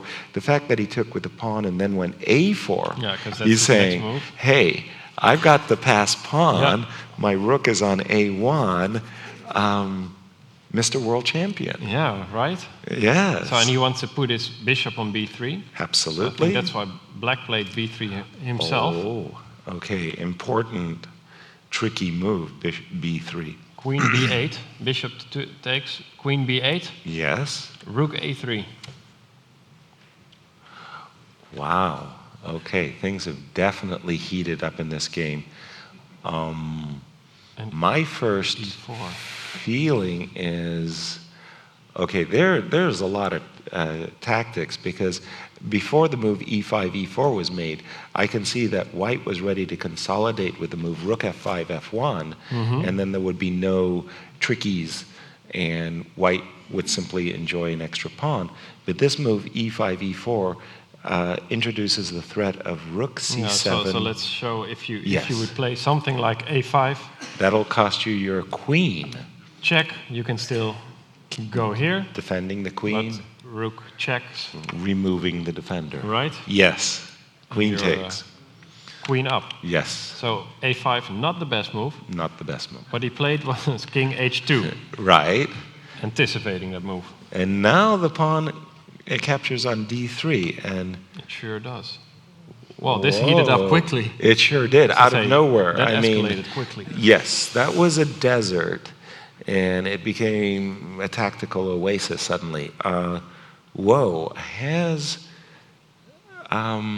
Pantala misevaluated this? Because in this position, this d3, I mean, it's going fast. Let me tell what- you, bring yes. you up to date. This is the position. right. Takes on D5 and D2. So the rule of thumb is whenever we have a game where it's a pawn race, you always ask which is the most dangerous pawn, the a4 Yeah, pawn or let's the d2 compare them. pawn? Okay, Is- first thing that stands out is not to be compared, right? I mean, the pawn is one move. advanced. Yes, one move from promotion. Yeah. So, big trouble suddenly, and again, out of the blue. Yeah, what is he going to do? He has to rook. No, Bishop f3. Yes. Oh my. So there's queen b2 to be considered. There's, well, queen b2. Queen b2. There's a rook hanging on a3. There's a rook hanging on c7. This is getting weird because now we can take on f6, followed by capturing on f7. Yeah, this is. My brain hurts. So d2, bishop f3. Yes. And now black needs a really foxy move. How about the simple rook on c7 to d7? So I want to make a queen. Yeah. You wanna. So he has to exchange. You have to trade. You got to stop my pawn from and Bishop rook takes b2, and black is for choice. Yeah. So there's a simple method that black could get an advantage. Maybe there's something even more concrete and accurate. Magnus is looking very good. Looking good. Yeah, I wanna go quickly to Wesley's game. Of course, our tournament leader. Tournament leader, and let's see. f5 was played. This is where we left Right, it. and this is where I thought, It's trouble. Big trouble brewing for black. So knight b3 played. That was the move Right. that when we left it, I said, no, knight b3, and this is a very injurious position for Radic. Yeah, so knight b3, knight d7. Ooh, Well, now we have our favorite gift me the pawn. right. Yes, The pawn on b7. exactly. Rook a. B8, yes, Now he's playing rook takes a4. right. Protecting the queen. The pawn wants to go c5 to c6, but because the queen lacked protection, rook takes a4. By the way, that's pawn number 2 in the pocket. In the pocket. In yeah. the pocket. You know? That's why you have so many pockets. Exactly. You never know. By the way, I was getting gifts. This is from Russia with love. All right. This is the Mikhail Chigorin's club. And apparently this volume of this new magazine is featuring a listing of all the names of all the peoples who have ever beaten the line of world champions from Steinitz. And since I appeared in the list, Who did you beat? Which ones? Karpov, Kasparov, Tal, Smyslov, Spassky. I didn't beat Fischer. I never played him. I did beat Botvinnik. I never played him.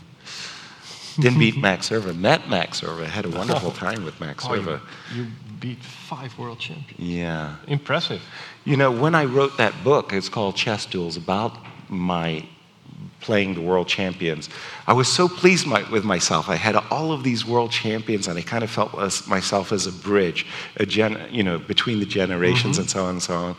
And I had dinner right when I was close to completing the book, and I was having dinner with Hans Rey, Grandmaster Hans Rey, and Grandmaster Jan Timman. And they said, in passing, well, what are you up to, Yaz? And I was telling him, and I was, having a hard time patting myself on the back, right? Telling him all the world champions. And Jan Timman said, yeah, I beat 6. And Hans Rey, yeah, I beat 6. I was like, wow. What? I thought I was unique, and these guys were even better. I was like, oh no, I'm not inviting you guys to dinner anymore. That's it. Not to the book presentation. That's as well. it. Yeah, exactly. Well, okay, what we are all happened? still very proud of you. Well, thank you so much. So rook takes a4, rook takes b7, c6. By the way, with a discovered attack now on black's queen. So this was a forced trade. I feel Richard ready. He couldn't handle this. This was like his dream. No, this is right? beyond his, beyond this his is like expectations. this is where I'm, yeah. Okay, there one chance in this position that maybe the Polish grandmaster has is he could play rook c7, anticipating that if you capture the knight, he wants to capture this pawn on c4. With yes, this is where salvation might be possible. Well, this is actually very salvageable Is this indeed. possible, rook c1? Yes. With the idea of Rook to yes. Sweet. sweet, almost salvation. Tex, you could go up there on stage I and know say, some okay, chess. you know, I know some chess. It's not that I'm just here as a clown. It's just, you're not a potted plant. I've done my training. I suspect there might even be some really funky variation where you go rook c7, and I play even a cold-blooded move like f4. That might be asking for too much, but you know what I mean. Like I'll get a knight You don't have to to d4, right away take the knight. and my pawns go, bursting up the board. And if you have to take back, then the pawns will just be too strong, right? Yes, this will be just a case of two connected pass pawns. Rook takes rook c1, and the players will sign score sheets soon. Wesley So wins this game. It will be, again, he literally leading for so long of the way. I mean, of course, Pavel started brilliantly, in great form. But since Wesley's been in the lead, he's kept it. And he won everything in 2016. Rook c7 played, an instant capture. And he captured. And he's so so much self-confidence. I feel the way he plays his moves, his games, he always has a smile on his face. Yes. A rook takes c. Well, Are we getting? He's enjoying himself, isn't he? Yeah, and he's instantly. Right. So he's playing very quickly. One of the things, I worked with Wesley a little bit. I also enjoy the fact that he's right now playing the line. Okay. No, you don't applaud, but I mean. Yeah. Come on, Tex. You deserve it. You're deserving. I think I'll become a professional after all. Lucky bastard. Well, bishop e6, rook c. Okay, this is a little bit different. We didn't look at this variation. No, this one you don't play rook c8 though, right? Well, he just did. He did. I beg your pardon. Oh, well, you were ahead of the game. You were very far ahead of the game. Oh, he's too fast. And now you have knight c5 and the b pawn is. Oh, yes. And that's it, by the way. That's just full stop, end of story, b6, knight c5. b6 and he resigned, yeah. This was an impressive game. Smooth as silk. That was beautiful. That was a real I feel gem. Wesley So is becoming an opponent that people don't know what they did wrong. That they just get outplayed, and it also he's on 7 out of 10 right now. Very, very impressive. And in a sense, one of the things that I very much notice in Wesley's play, I don't want to use the word killer so much as what I want to say is when the opportunity for him to win presents itself, he's Johnny on the spot. He's very, very good at capturing that opportunity. Conversely, as we see the wonderful play of Pavel, where he had 3 winning positions in a row, and there was 3 draws in those games, you have the impression that if Wesley had his positions, he would win them. Yeah, exactly. And that's the big difference now. When he has a tiny advantage, he wins the games. Yeah. And his rating now, his live rating is 2820 right now. So 2820. As new record high, no question about it.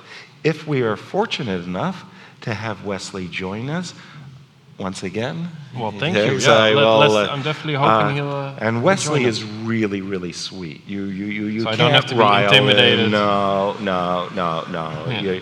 Your best behavior is not necessary. Okay, anything. I can just. So we'll keep that in mind. Show us some. Yeah. 2820. By the way, 2820. That's high. I think it's like an extraordinarily small number of people who have ever broken the 2800 barrier. And Wesley, normally speaking, when, like it's this barrier, 2200, right? Or 2000, players are fighting, they're struggling. They just get to that barrier, maybe their chin goes over it, and then they And drop. then they drop, yeah. Right? Exactly. He went to 2,800, and he's cruising past that mark. He's not looking back. He's looking He forward. has some plans. He's already number 3 on the list. I think he takes over the place of Vladimir Kramnik, Almost closing Caruana. in on Caruana, who is closing in on Magnus. Yeah. Wow. That's good for chess if it's getting a little. We're back at the game of Magnus, I Rook noticed. D3 played. Not the bishop Yeah. F3 that we were looking at, but rook D3. You know, immediately, and this should be a second nature for yourselves as well. You use what we call our tactical chess eye, and you should immediately see that the queen on B8 is on the diagonal of the king on H2. But you also see the queen is on G3. So you should immediately think to your mind, if I can remove the queen from G3, I will be able to move my rook on C7 with a discover check. So when you see this move rook D3, you should immediately be thinking about rook takes E3. That should be almost like the first thing that comes into your mind. Because rook E3, you promote. How sweet. Queen takes, and now you have this wonderful, brilliant achievement of a discover check. Now, whether it works or not, that's a different story. But you have to check it out first. But absolutely, those tactical, you develop your tactical eye by recognition, right? It's kind of a recognition. Okay, so Magnus is looking for a tactical sequence that might allow for this rook E3 type of move. And here's another one. How's this? Because once again, this pawn on D2, you almost have a move like rook C3. So the idea is go ahead, put rook C3 on the board. C3. You can't take with the rook because I queen. So you have to. If you take with the pawn, I can take and rook takes E. No, it doesn't work. I was going to say queen takes queen. No, sorry. Okay. So rook C3, queen takes B8. rook takes D3. Yeah, that's right? really nice. So That's a tactic that you start to imagine, but there was a problem. You were about to show the fault, the flaw text. You could take with the pawn on C3. Oh, sorry. Yes. Pawn You takes. take the queen, you take the pawn with a check, hoping to lure the rook from the promotion square. Rats. Too bad. Rook F3. Too much talent. Yeah, you have too much talent. Yeah, exactly. Okay, Well, but so that's not the working. position is pregnant with these tactical possibilities. Yeah, and he's- we just have to find one. And Magnus, but his clock is ticking. He has 15 more minutes. Of course, you get the increment, and he has only 10 more moves. But there has to be something in the position, because otherwise Yes. you just take the D2 pawn. Yes, exactly. Well, there doubtlessly there are some tactics. Rook on C7 to C2, protecting the pawn isn't the worst thing in the world, but Yeah. you're looking for something that you think exists, because my spidey sense is tingling, Yeah, there's something going on. and there's something going on. Yes. Well, let's give him a little bit time to think. Let's look at our attacking game we've been following. Yes. Adeban, this is the... I'm a little bit surprised that Ian has made it this far, actually. Yeah. I was watching you and Levon analyzing the position, and Levon, you could almost see like a computer. Oh, really? There's Yeah, like- yeah. oh, yeah. The white must be good. Maybe black should hold. No. White is good, you know. But he's a tough defender. He is, but something with the speed that Bhaskaran was playing Yeah. and all of the good things that seem to be going in White's favor. I mean, Ian is fortunate to still be alive. He's still in the game. And here they repeated moves briefly, but then Okay. White played rook G3 Right. after a thought. The power of the rook is only being exerted because of the poor position of the bishop on C8. If the bishop was on a reasonable square, D5, E6 Yeah. or something, you don't get this rook going from flank to flank and beating you up here and there and everywhere. So here the rook is Has really... many squares too. Because here you see after king e7, he played rook d3, Yes. queen c6, and rook c3. And this is the position we have on the board right now. And his point is he wants to drive the queen to the wrong square. In other words, queen b7 is the wrong square. The b7 square is being reserved for the bishop. If you go queen b7 now, he will go queen e3. White wants to maintain the queens. The reason is because of the king on e7, the vulnerable king. So as an attacker, you see this vulnerable king, you want to keep the queens. Yeah. The queen is hitting h6, the queen on b7 is stupid, it's in the way of the bishop. So this is not anything that Ian wants to But what do you want to play if you want to... Probably queen b6, if that doesn't Yeah, but the cost Bishop. me. Sorry, if I go queen b6, what happens queen next? b6. Oh, sorry. Let's. If you Yeah, trade, okay, yeah. then I'm protecting. I'm nurturing. But I think this is a position that you and Levon were looking at. Yeah, right. where That you take and then play. rook c6 and go across and snip Yeah, a pawn. But what do you play here? Aren't you just attacking the bishop and the knight? That was a position where the king was Yeah, on exactly. d8. The king was still on the 8, and then yes, you yes, just won yes. h6. But here you just win, Win a piece. and the game. So queen, Yes. queen b6. Is not allowed. No. Okay, is it time to go Yeah, go all in and take something on queen g2, g2. and, Rook takes, and look for your perpetuals if they exist? or at least pick up some pawns. Yes, but I don't believe it for black. So let's say check, Yes, of course. Check king up. check. On Yes. h2. Shall I just pick up the pawn? Why not? Might as well. I'm a pawn grabber. Yeah, I know. King marches, king c3, King king c3. b4. You can check and take another one. Then take the f5 one. Wow. Yeah. I was thinking. King b4, you take another one. Well, But it's an exchange. yeah. I may not be a forced win, but I the definitely... rook can come back. Yeah, this is. Yeah. Black is simply suffering, So then you might have to play queen b7. after all. Not Not the a move favorite. you really want to play. No. So somehow Ian's been wrong-footed after queen e3, and the times, Yeah, 20 20 minutes, minutes, 20 to 20 minutes. minutes. So that's not a big deal. They're already up to, well, whatever, move 33, 34. Yeah. What other games do we have? Let's see. That's a game we haven't looked at for a while. Shall we do the Karyakin? Absolutely.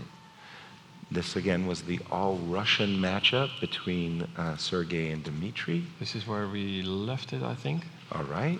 Yes, it was b3. Yes. c6, bishop e3, Yep. bishop b8. He really doesn't want to exchange. That He's going is back into the fortress. inventive. All right.